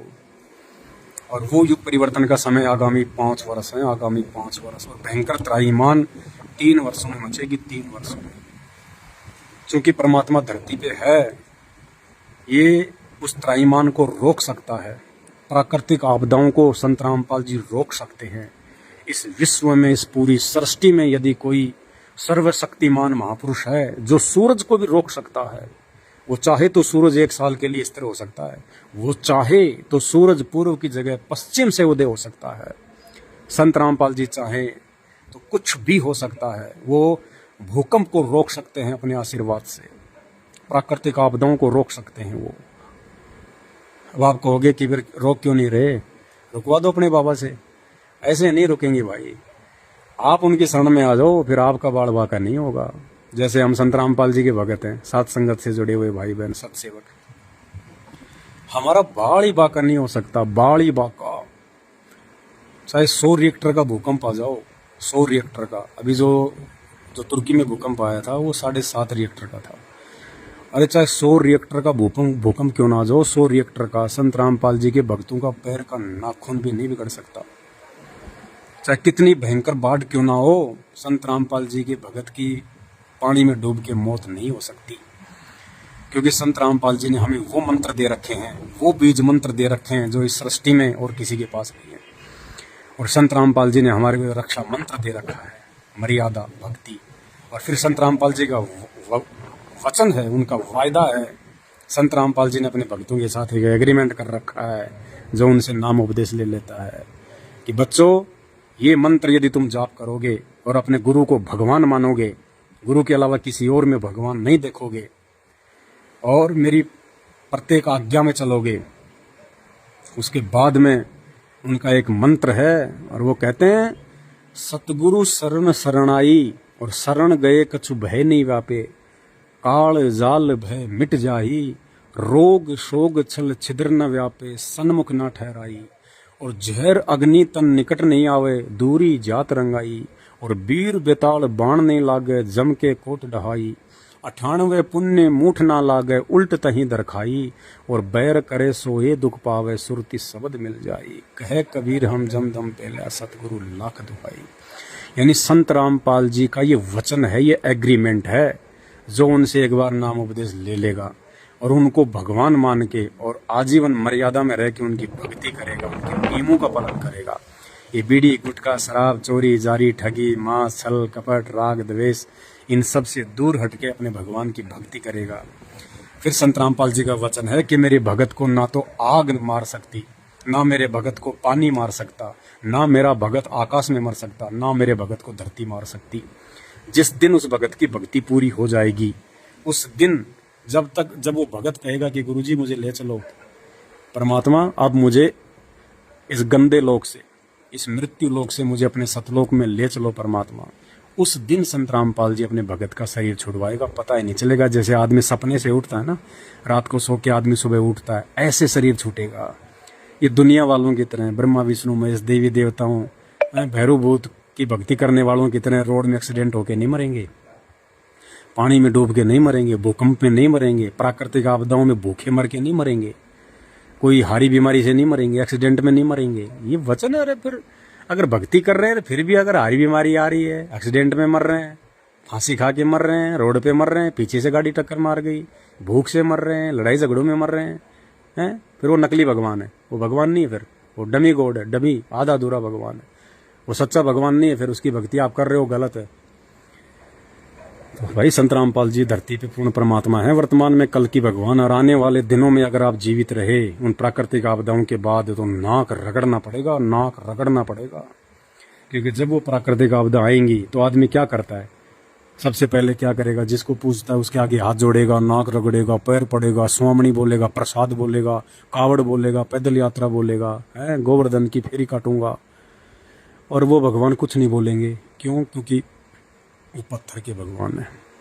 पत्थर ना सुन सकता, ना चल सकता, ना बोल सकता, ना देख सकता। फिर वो देखा कि मौत तो बहुत जल्दी मेरी तरफ आ रही है, ओह भयंकर लोग मर रहे हैं, भारी इतनी भयंकर बीमारी आ रही है, लोग चलते चलते मर रहे हैं, उठ ही नहीं पा रहे, डॉक्टर हॉस्पिटल छोड़ छोड़ के भाग जाएंगे कि क्या बीमारी आ गई है। कभी भूकंप आ रहा है, कभी बाढ़ आ रही है, पता चल रहा है कि वहां पानी इतना भयंकर आ गया, 1 घंटे में पानी यहाँ जाएगा, डूबेंगे, मरेंगे, भागने से भी नहीं बचेंगे, रास्ते सब खराब हो गए हैं। फिर वो आदमी जब तक उसकी रियल मौत नहीं आएगी तब तक वो मरेगा 1 घंटे तक, है वो डर में मरेगा। वो हे भगवान क्या होगा मेरा, मेरे बच्चों का क्या होगा, ये मकान मैंने खड़ा कर दिया 1 करोड़ रुपए का, हे भगवान इसका क्या होगा, ओ मैंने गाड़ी ली थी 2 महीने पहले, क्या होगा।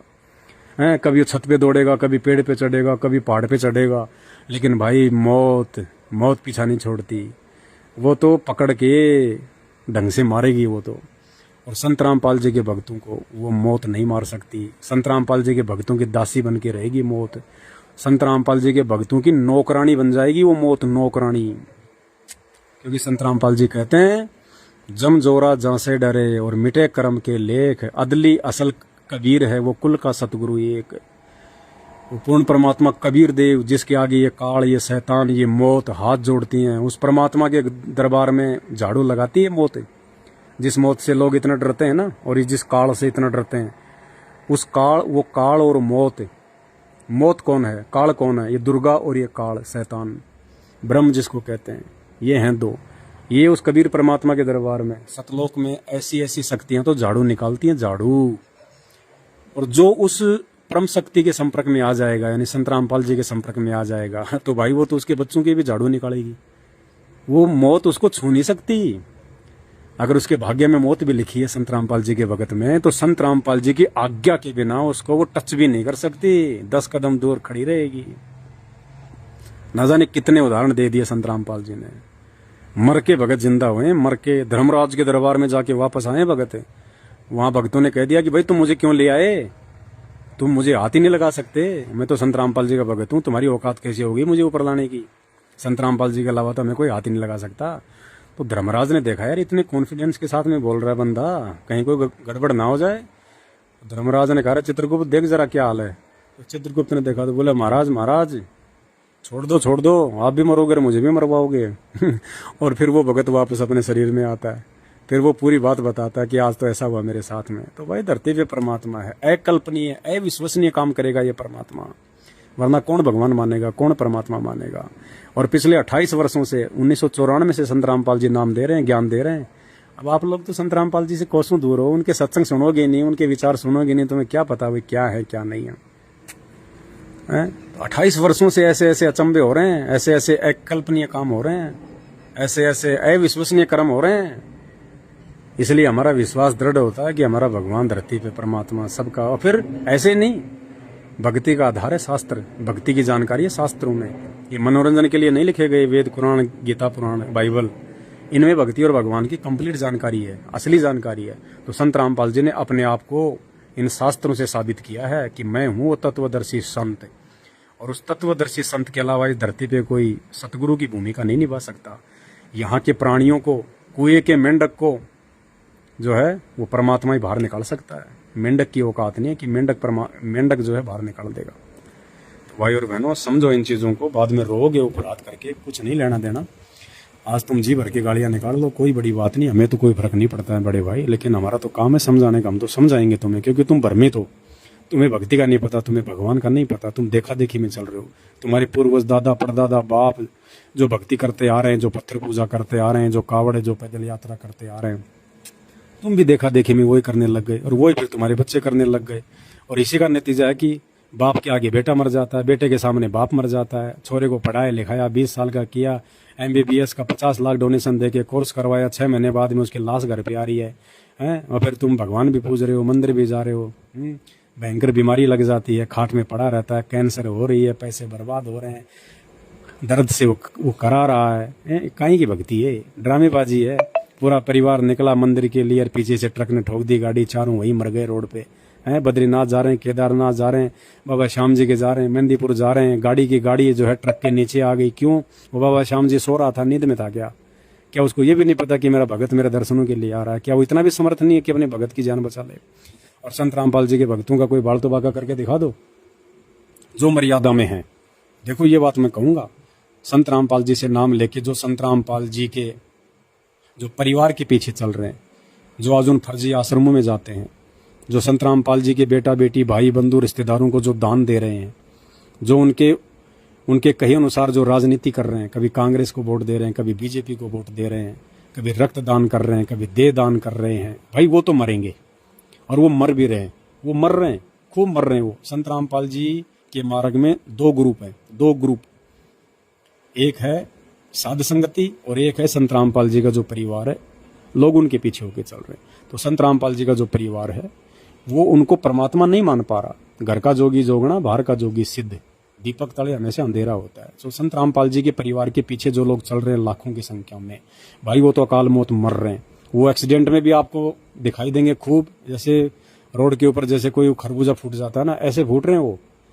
और इन आश्रमों में जो काम चल रहे हैं वहां भी लोग ट्रैक्टर के नीचे दब दब के मर रहे हैं, ट्रॉली के नीचे दब दब के मर रहे हैं, मिट्टी में दब के मर रहे हैं, एक्सीडेंट में भी खूब मर रहे हैं लोग। और ये कोरोना आया था, कोरोना में हजारों की संख्या में संत रामपाल जी के जो भगत हैं वो मरे हैं, अकाल मौत मरे हैं, और अब भी मर रहे हैं, खूब मर रहे हैं। कौन मर रहे हैं? जो मर्यादा में नहीं है। भाई मर्यादा प्रथम है। मात्र संत रामपाल जी को अपना गुरु बनाने से या गुरु कहने से काम नहीं चलेगा। संत रामपाल जी के नियम पे चलना पड़ेगा। जैसे हम किसी डॉक्टर के पास जाते हैं कैंसर का इलाज करवाने के लिए, तो डॉक्टर तो बहुत अच्छा है, मान लिया अमेरिका का डॉक्टर 1 नंबर का डॉक्टर है, ऑपरेशन बहुत अच्छा कर देता है, लेकिन डॉक्टर जो परहेज बताएगा, डॉक्टर जो नियम बताएगा, अगर वो परहेज नहीं निभाओगे तो डॉक्टर क्या करेगा? कैंसर और ज्यादा फैलेगा, मौत भी हो सकती है, दर्द भी भयंकर होगा, तड़प तड़प के मरना पड़ेगा। तो इसी प्रकार संत रामपाल जी आध्यात्मिक डॉक्टर तो 1 नंबर के हैं, जगत गुरु तो 1 नंबर के हैं, परमात्मा तो 1 नंबर के हैं, भगवान तो 1 नंबर के हैं। लेकिन भाई उस भगवान के कुछ नियम होते हैं, उस भगवान की कुछ मर्यादा होती हैं। अगर उन मर्यादाओं को तोड़ोगे, देखा देखी में चलोगे, ज्ञान को आधार बनाओगे नहीं, सत्संगों को आधार बनाओगे नहीं, और एकमात्र अपने गुरु के अलावा यदि उनके परिवार वालों को दान धर्म करोगे, ज्योति पाठ का पैसा दोगे, क्योंकि गुरु के अलावा तो कोई दान लेने का अधिकारी है ही नहीं। गुरु बिन माला फेरते, गुरु बिन देते दान, और गुरु बिन दोनों निष्फल है, चाहे पूछो वेद पुराण। तो गुरु के अलावा अगर आप दूसरे को दान धर्म दोगे, ज्योति पाठ करवाओगे, तो भाई अकाल मौत ही मरोगे। और आज संत रामपाल जी के सैकड़ों भगत आपको हर महीने दिख जाएंगे, कहीं न कहीं वो मर गया, कोई MP में मर गया, कोई मध्य प्रदेश मर गया, कोई UP में मर गया, कोई कहाँ मर गया, खूब मर रहे हैं, बीमारी से भी मर रहे हैं, एक्सीडेंट में भी मर रहे हैं, लड़ाई झगड़ों में भी मर रहे हैं।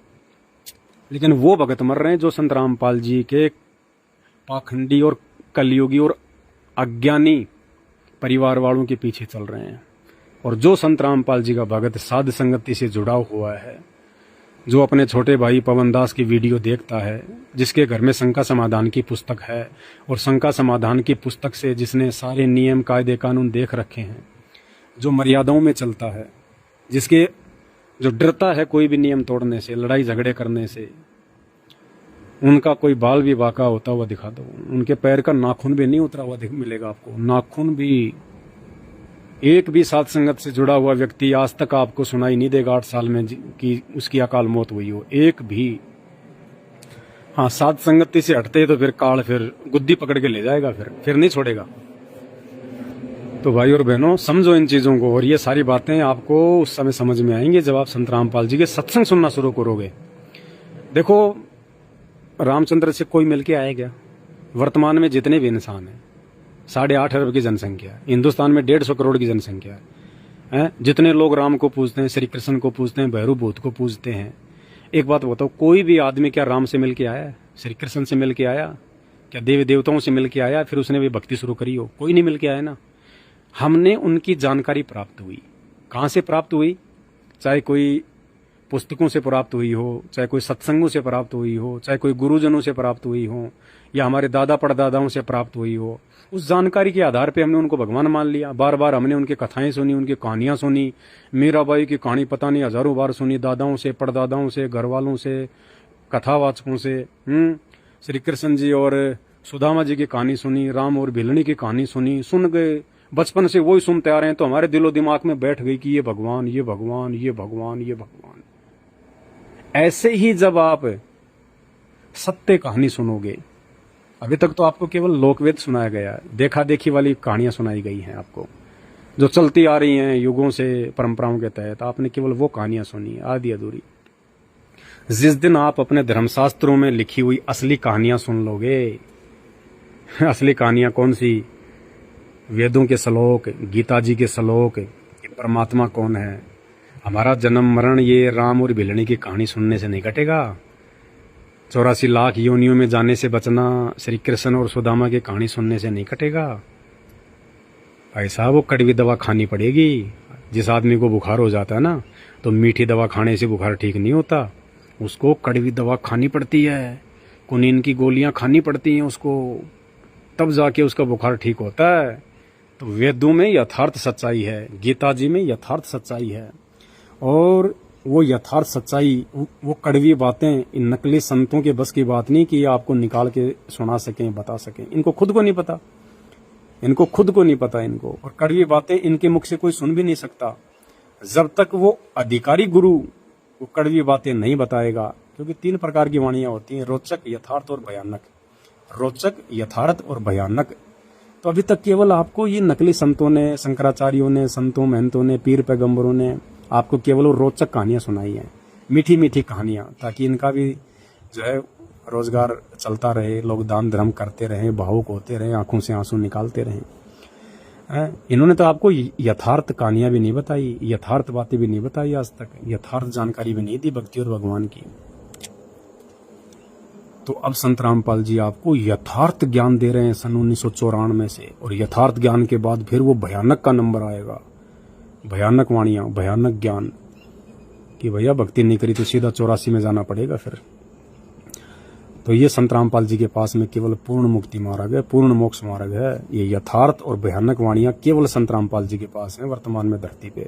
और जिसने ये सुन ली हिम्मत करके शास्त्रों की सच्चाई, ये यथार्थ और भयानक वाणियां, उसका बेड़ा पार हो जाएगा।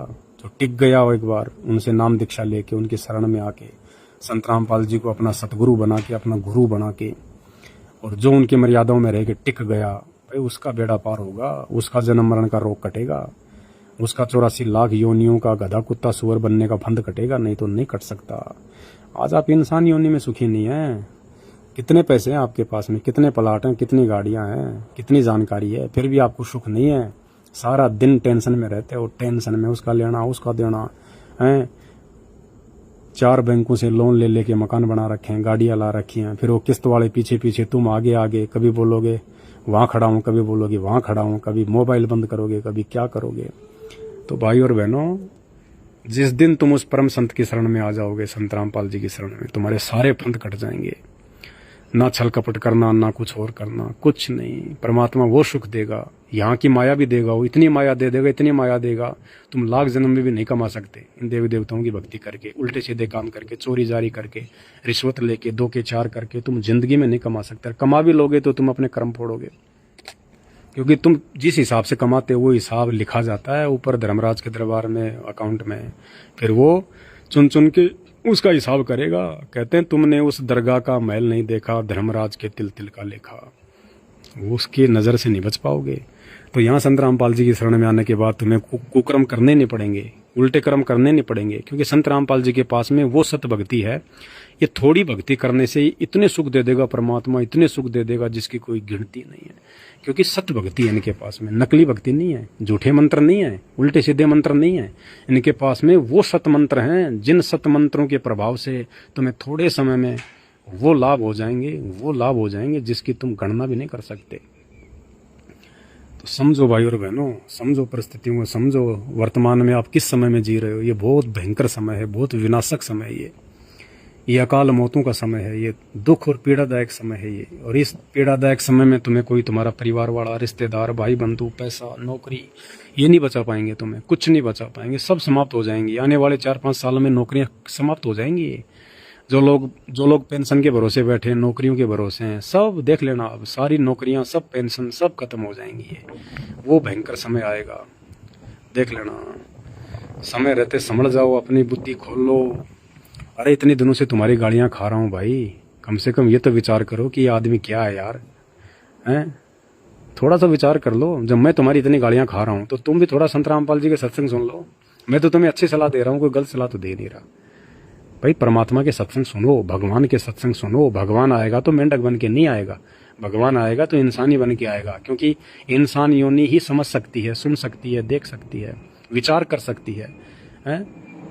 अरे कुत्ता है, वो भी तो, उसमें भी तो आत्मा है, वो भी तो सुनता है, बोलता है, चलता है, वो अपनी भाषा में बात करता है, बच्चे पैदा करता है, गर्मी सर्दी सब कुछ वैसा ही है, खाली एक शरीर का ही अंतर है इंसान का और एक जानवर का। लेकिन इसके बावजूद भी, उस कुत्ते में आत्मा होने के बावजूद भी, वो कुत्ता सब कुछ जानता है, सब कुछ समझता है, उसके बावजूद भी आप उसको राम की, श्री भिलनी की कहानी सुनाओ, आप उसको श्री कृष्ण जी की और सुदामा की कहानी सुनाओ, आप उसको बोलो भाई तू भक्ति कर ले, भक्ति कर ले, ले ये मंत्र जाप कर ले, ले ऐसे आरती कर, या खड़ा हो जा। उसको कुछ नहीं पता, वो कुछ नहीं जानता, क्या राम, क्या कृष्ण, क्या भक्ति, क्या भगवान। 2 मिनट में हूं करेगा। ये केवल योग्यता परमेश्वर ने इंसान को दी है, हम मानव शरीरधारी लोगों को दी है। हम भी 84 लाख योनियों में एक योनि है, हम कोई विशेष नहीं है। कोई ये समझेगा हम तो बहुत बड़े जो है वो तीर खां, नहीं। हम 84 लाख योनियों में ही आते हैं। 84 लाख योनियों के अंतर्गत एक मानव योनि है, लेकिन ये मानव योनि परमात्मा ने विशेष दी है। पर इंसान को परमात्मा ने विशेष ये बुद्धि दी है, सोचने समझने की ताकत दी है। ये हाथ पैर ऐसे दे दिए, हम इनसे जो चाहे कर सकते हैं। हाथ पैर तो कुत्ते के भी हैं, गाय के भी हैं, भैंस के भी हैं। वो रोटी बना के क्यों नहीं खा सकती? इंसान ही क्यों खा रहा है? बंदर के भी हमारे जैसे हाथ हैं, गोरिल्ला के भी हमारे जैसे हाथ हैं, वो रोटी बना के क्यों नहीं खा रहा है? तो ये विशेष योग्यता परमेश्वर ने इंसान को इसलिए दी है कि जब मैं धरती पे जाऊंगा, उनको भक्ति की जानकारी दूंगा, उस समय वो अपना काम धंधा भी करेंगे, रोजी रोटी का काम धंधा भी करेंगे। ये जो साधन है, जो गाड़ी घोड़े, इंटरनेट, टीवी, मोबाइल वगैरह, ये भी इंसान बना लेगा, क्योंकि ये बुद्धि, हाथ पैर परमात्मा ने इसी हिसाब से दिए हैं। तो ये भक्ति में हमारे लिए सहयोगी होंगे, सिर्फ इसलिए। ये साइंस, ये विज्ञान, ये टेक्नोलॉजी, ये गाड़ी घोड़े, ये आज से पहले कहाँ थे? आप लोग थोड़ा विचार तो किया करो इन बातों पे। आज से 5000 साल पहले श्री कृष्ण जी आए, अरे वो तो भगवान थे ना। आप लोग कहते हो भगवान है, वो तो श्री विष्णु के अवतार हैं। तो श्री विष्णु के अवतार में तो आज के वैज्ञानिकों से ज्यादा दिमाग था भाई। आज के जो इंसान है, आज का जो वैज्ञानिक है, जो मंत्री प्रधानमंत्री हैं, क्या श्री कृष्ण जी में मतलब ज्यादा दिमाग था? श्री कृष्ण जी ज्यादा समझदार थे, या फिर आज के वैज्ञानिक और मंत्री प्रधानमंत्री ज्यादा समझदार है? तो आप कहोगे साहब ये तो जाहिर सी बात है, श्री कृष्ण जी में ज्यादा दिमाग था, क्योंकि वो हम सबसे ऊपर थे, वो महापुरुष थे, विष्णु के अवतार थे, उनमें ज्यादा दिमाग था। तो भाई वो श्री कृष्ण जी ये टाटा सफारी क्यों नहीं बना पाए? महिंद्रा की स्कॉर्पियो क्यों नहीं बना पाए? श्री कृष्ण जी इंटरनेट का आविष्कार क्यों नहीं कर पाए हैं? अरे वो एक पंखा तक नहीं बचा पाए बेचारे, गर्मी मरते थे। एक वो पंखा तक नहीं बना पाए। टूटी फूटी रोड है, खड्डों में चला करते थे वो। आज के इंसान ने तो जीटी रोड बना ली, हाईवे बना लिए, हाईवे। वो बताओ एक रोड तक नहीं बना पाए हैं। और घोड़े जोड़ के चलते थे, घोड़े जोड़ के। और ना तो टूटी फूटी जीप बना लेते हैं, जैसे महिंद्रा की जीप आती थी पहले, एक जीप बना लेते टूटी फूटी। क्यों नहीं बना पाए? हाँ, आप और हमसे तो ज्यादा दिमाग था उनमें, और ये सारा मटेरियल उस समय भी था। आज भी इंसान ने जो भी चीज बनाई है, स्टील है, लोहा है, सोना है, चांदी है, प्लास्टिक है, ये जमीन से तो निकाला है। जमीन खोद के निकाला है ये कच्चा सामान, फिर उसको फैक्ट्री में लगा के उसके ये पुर्जे बना दिए, ये पार्ट्स बना दिए, गाड़ियां बना दी। तो उस समय भी तो जमीन थी, उस समय भी तो धरती में सारा मटेरियल था। वो क्यों नहीं बना पाए? समझो इन चीजों को। एक मोबाइल तक नहीं बना पाए वो बात करने के लिए। उनको मथुरा से उनको दिल्ली आना पड़ता था अपने रिश्तेदारों के पास, पांडवों के पास में बात करने के लिए, या फिर कोई घुड़सवार भेजना पड़ता था कोई संदेशा देने के लिए। वो मोबाइल तक नहीं बना पाए, एक कीपैड वाला नहीं बना पाए।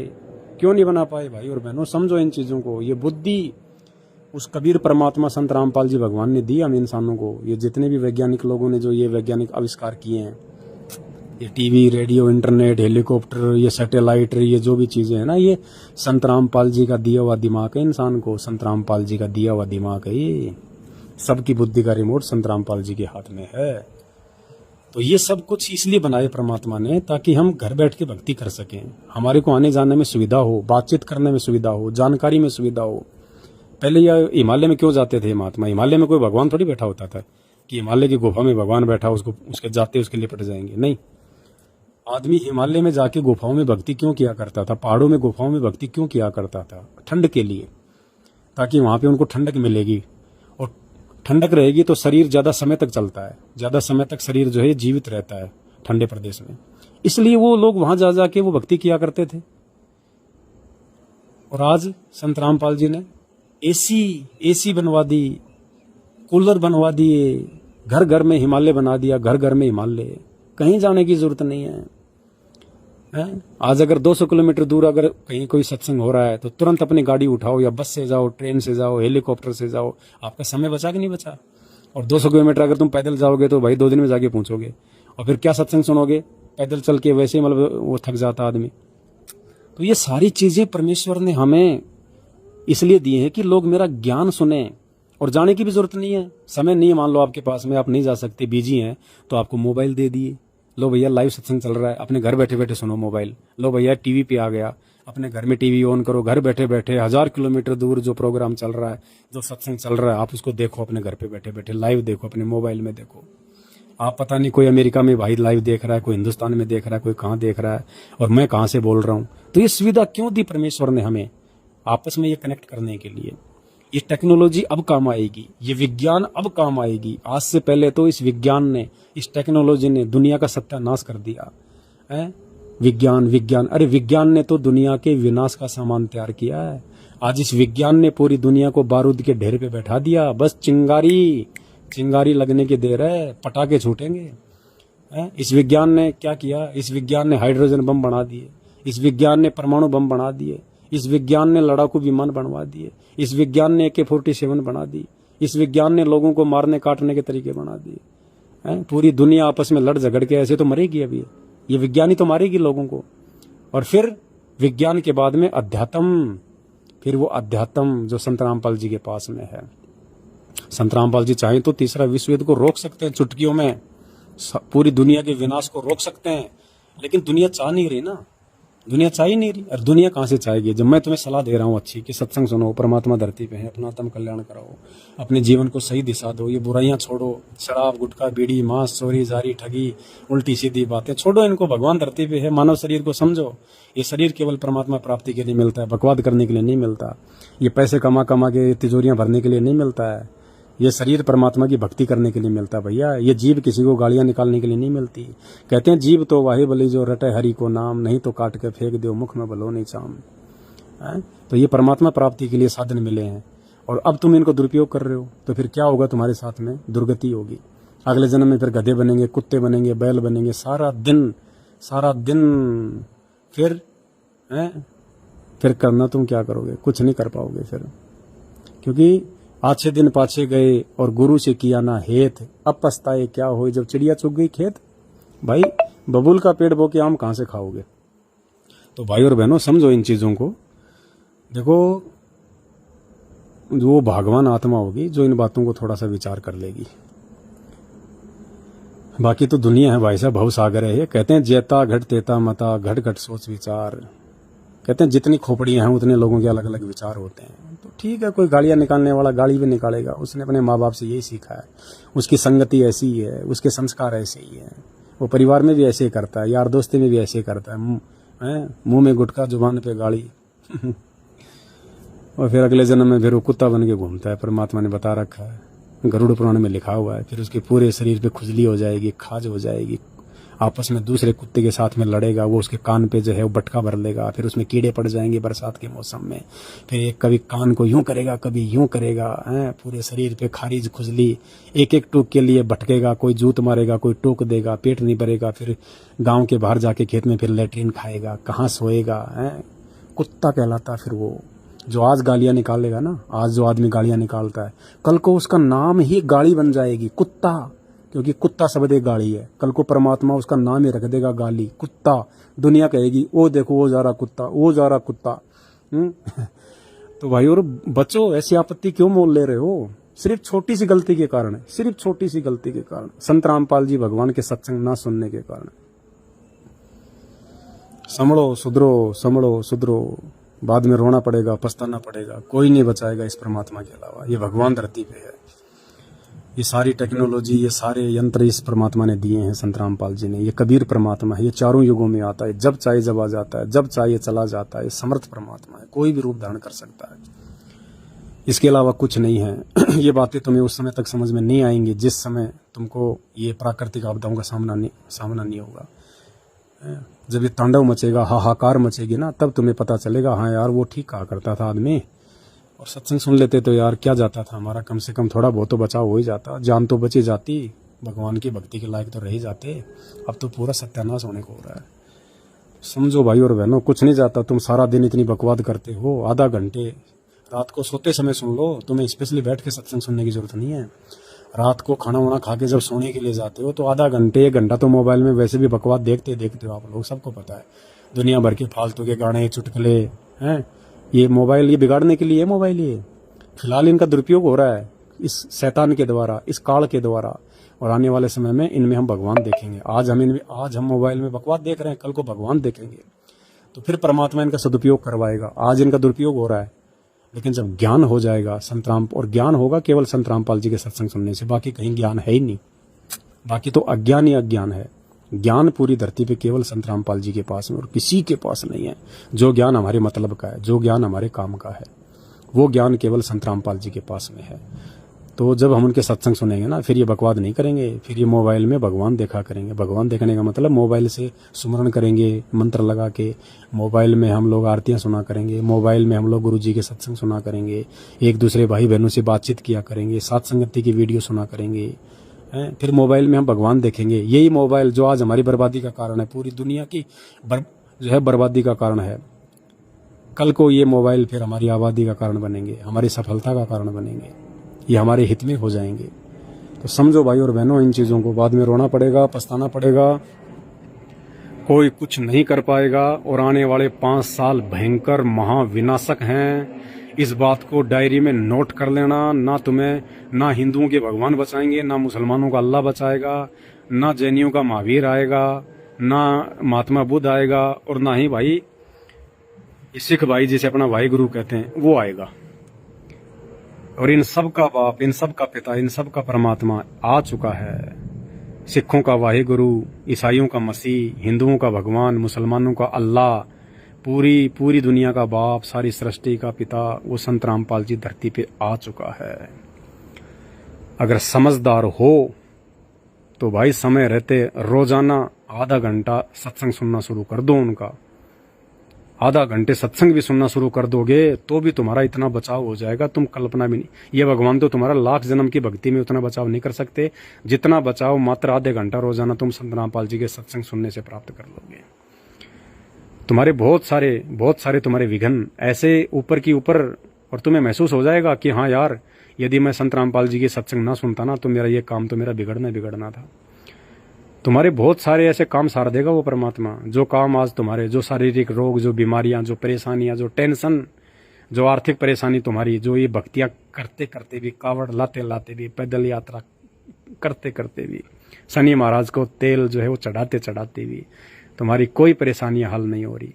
मात्र संत रामपाल जी के सत्संग सुनने से कुछ दिनों में देखना तुम्हारे काम ऐसे बनना शुरू हो जाएंगे, ऐसे तुम्हें पता भी नहीं चलेगा। तुम कहोगे यार वास्तव में तो भगवान आया हुआ धरती पे, भाई ये परमात्मा। अगर नई जानकारी होती तो क्या होता।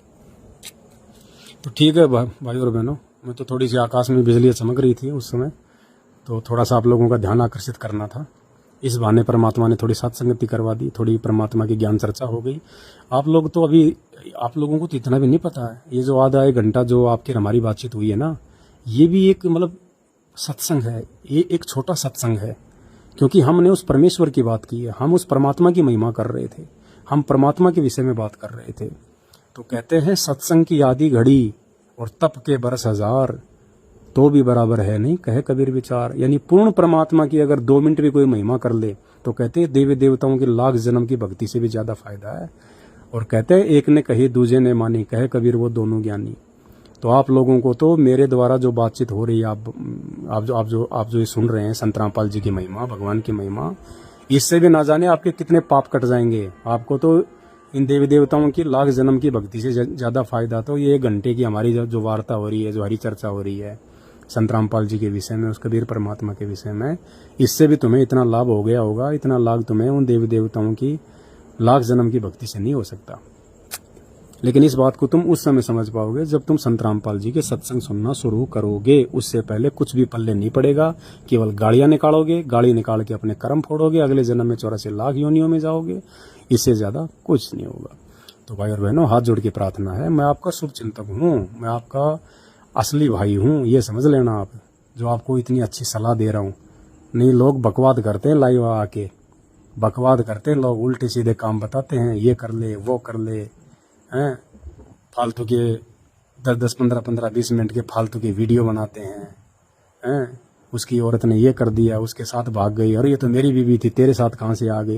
इस प्रकार की वीडियो बना बना के दुनिया का समय बर्बाद कर रहे हैं, दुनिया का दिमाग खराब कर रहे हैं, जनरेशन बिगाड़ रहे हैं। समझो इन चीज़ों को, समझो। और आपको जो ये सलाह दी जा रही है लाइव के माध्यम से, ये आपके काम आएगी भयंकर। ये आपके वो हित की बातें हैं जिनको आप नादान हो। जब संत रामपाल जी भगवान के सत्संग सुनना शुरू करोगे तो तुम्हारी आंखें खुल जाएंगी कि ये भगवान कहाँ जी रहे थे, हम नरक में पड़े हुए थे। जिनको तुम सुख कह रहे हो ना, सुख, कार, कोठी, गाड़ी, 10-20 लाख का बैंक बैलेंस, ये तो नरक है, नरक। कल को किसी को कैंसर हो जाए, बहुत सारे ऐसे लोग हैं जिनको कैंसर हो रखी है और जिनके पास पैसे की कोई कमी नहीं है। अब ले लो पैसे का सुख, दाल का पानी भी छान छान के पीता है, डॉक्टर के कहने पे दाल का पानी पीता है, फीकी दाल का पानी छान छान के। अब चाट ले उन पैसों को, खा ले जलेबी, रसगुल्ले, बिस्कुट खा ले, कहाँ से खाएगा है? इतनी बीमारियां हो रही हैं बिना भक्ति के, पाप कर करके, उल्टे काम कर करके पैसा तो कमा लिया, लेकिन ये नहीं देखा तूने कि जिस तरीके से पैसा कमा रहा हूँ भैया, वो पाप कर्म भी तो मेरा पीछा कर रहे हैं, कहाँ तक बचूंगा। और फिर कैंसर हो जाती है, एड्स हो जाती है, आयरन को लाइलाज जो है कोई बीमारी हो जाती है, और फिर डॉक्टर बोलेगा दाल का पानी पी छान छान के अब तू। ये दुर्गति होती है। वो पैसा क्या काम आया है? क्या काम आया वो पैसा? कर्म फोड़ दिए। कहते हैं जीवित जग में जूते परे और फिर यम तोड़ेंगे छाती। तो मेरे भाई और बहनों, ऐसे कर्म करने वाले और एकमात्र संत रामपाल जी की भक्ति ना करके अपना जीवन बर्बाद करने वाले इस जन्म में भी दुखी रहेंगे। उनका ये लोक भी दुखी, उनका परलोक भी दुखी। जिसका ये लोक सुखी नहीं, उसका परलोक तो कहाँ से सुखी हो जाएगा। तो ये लोक भी संत रामपाल जी की भक्ति से सुखी होगा। आपको, आपके परिवार में शांति, आपके परिवार में कोई अकाल मौत नहीं मरेगा, कोई बीमारी नहीं होगी, कोई टेंशन नहीं हो। टेंशन होगी नहीं जब तुम्हें ज्ञान समझ में आ जाएगा, जब तुम उल्टे काम करने से तुम डरोगे, संत रामपाल जी की भक्ति करोगे, मर्यादा में रहोगे, अच्छा जीवन जियोगे, उल्टे काम करने की कोई जरूरत ही नहीं पड़ेगी। और संत रामपाल जी की थोड़ी सी सच्ची भक्ति करने से इतने लाभ, इतने सुख दे देगा परमात्मा। तुम्हें चोरी जारी, छल कपट, रिश्वतखोरी करने की जरूरत ही नहीं पड़ेगी तुम्हें।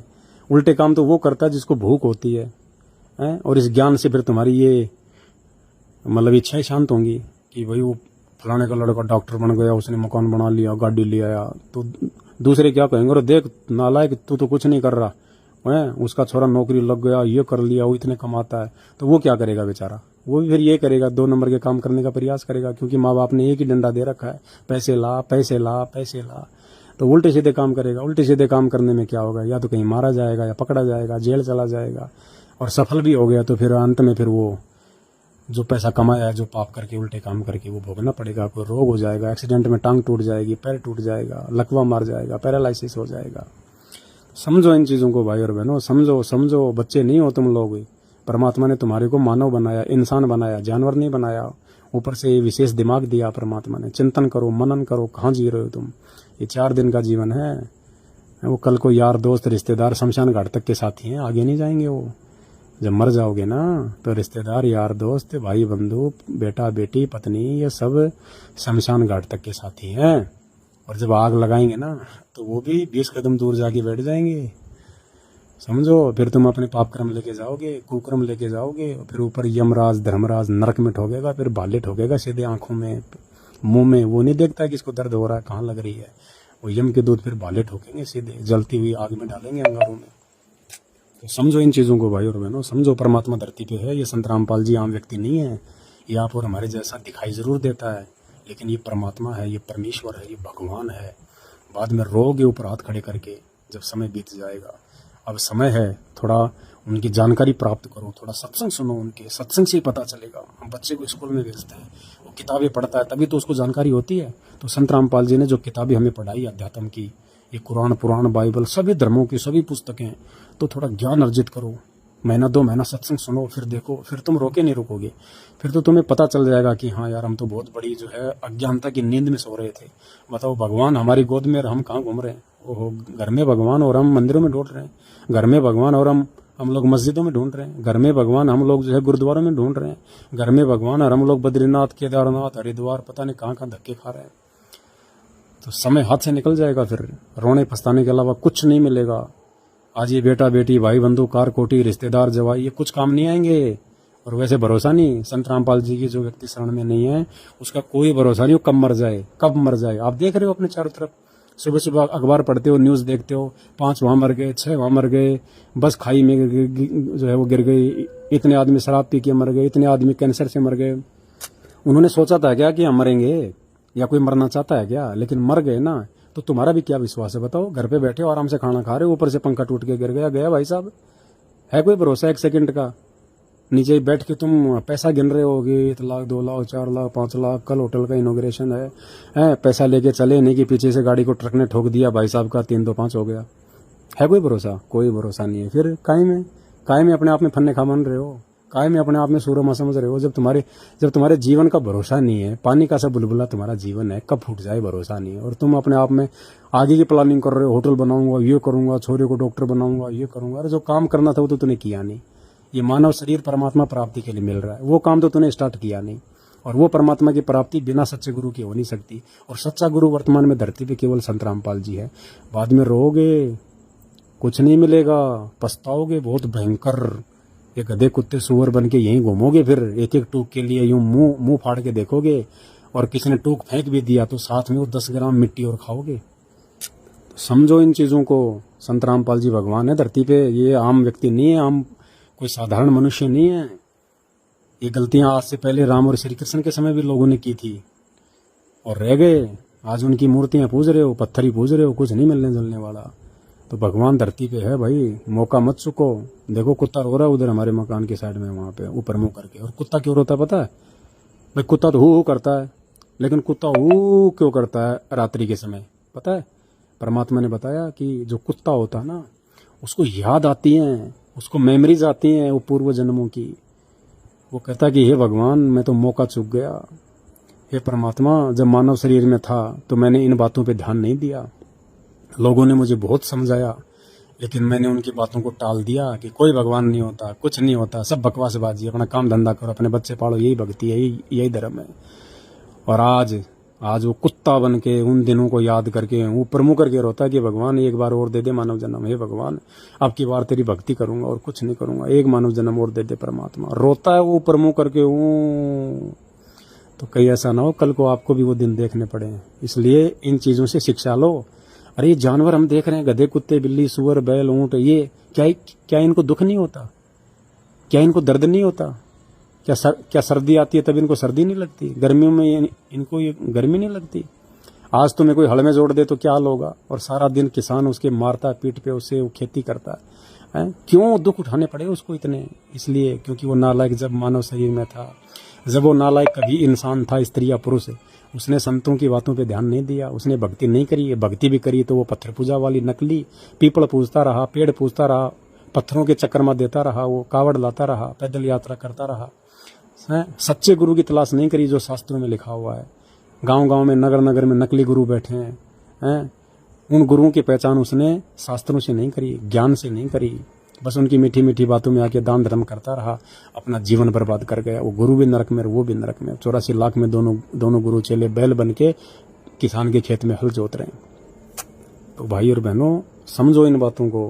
बाद में रोगे, पछताओगे। परमात्मा धरती पे है, कोई नहीं सुनेगा। एक बार ये मौका चुका फिर कुछ नहीं है। तो माफ़ी चाहता हूँ मेरी बातों से, अगर किसी को कोई दुख हुआ हो, कोई कष्ट हुआ हो, तो मैं क्षमा प्रार्थी हूँ। बाकी ये सच्ची बातें हैं भाई साहब, सच्ची बातें हैं। कहते हैं साचा शब्द कबीर का, और प्रकट किया जग माही, और जैसे को तैसा कहे सो तो निंदा नहीं। सच बात कहना निंदा चुगली में नहीं आती है। सच बात कहना तो एक महान परोपकार का काम है। शायद किसी को बातें लग जाएं, किसी की बुद्धि में ये बातें आ जाएं और उसका मानव जीवन सफल हो जाए, यदि वो समय रहते संत के सत्संग सुनना शुरू कर दे, उसकी शरण में आ जाए। तो समझो इन चीजों को भाई बहनों। अरे आपने और भी तो गुरु बना रखे हैं दुनिया भर के, वो कौन से भगवान है? जब तुमने उनको, अपने जैसे इंसानों को अपना गुरु बनाते हुए तुम्हें कोई शर्म नहीं आ रही, तो संत रामपाल जी को भी तो एक बार चेक कर लो। संत रामपाल जी का भी तो ज्ञान सुनो, उनका भी तो सत्संग सुन लो। तुमने औरों को भी तो अपना गुरु बना रखा है, संत रामपाल जी को भी देखो फिर अपना गुरु बना के, और देखो फिर उनकी भक्ति में और उनकी भक्ति में, उनके द्वारा जो भक्ति में जो लाभ मिलते हैं और संत रामपाल जी की भक्ति से जो लाभ मिलेंगे, फिर देखना दिन रात का अंतर, दिन रात का अंतर। चांद और सूरज के जितना अंतर है नकली संतों में और संत रामपाल जी में, चांद और सूरज के जितना। तो ठीक है भाई और बहनों, थोड़ा भंडारा कर लेते हैं। आप भी अपना भंडारा करो और कोशिश करो अभी भंडारा करके खाना वाना खा के आधा घंटे तो संत रामपाल जी का सत्संग सुनो, कम से कम शुरुआत तो करो। अरे 2-4 लोग भी अगर मेरी बातें सुन के अगर कम से कम सत्संग सुनना शुरू कर देंगे तो मेरी तो साथ संगति सफल हो गई।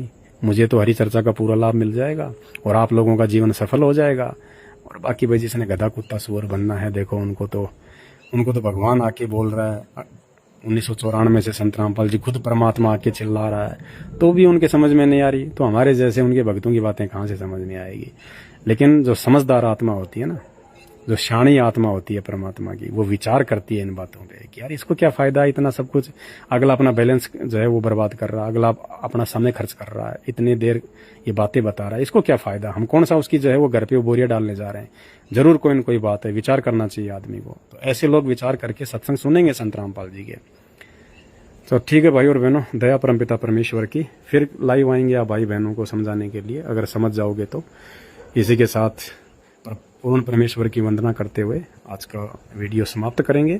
परमपिता परमात्मा, सारी सृष्टि के रचनहार, कुल मालिक, असंख्य ब्रह्मांडों के स्वामी, जगत गुरु, तीनों लोकों में प्रवेश करके सबका पालन पोषण करने वाले राजाधिराज, आत्माधार, नाथों के नाथ, देवों के देव महादेव, सर्वेश्वर महेश्वर, मृत्युंजय, अजरो अमर, आदि अनादि सनातनी प्रभु, जगत पिता जगदीश्वर, श्री श्री 1008 की उपाधि के वास्तविक अधिकारी, अकाल मूर्त, सब स्वरूपी राम, वासुदेव, सर्वगतम ब्रह्म, परम पूज्य, प्रथम पूज्य, परम पुरुष, परम धनी, परम दयालु, परम संत, आदि गणेश, जगत के तारणहार, जगत के मुक्तिदाता, जगत के जगन्नाथ, हारे का सहारा, अल्लाह ताला, अल्लाहु अकबर, संत शिरोमणि सतगुरु रामपाल जी भगवान की जय हो।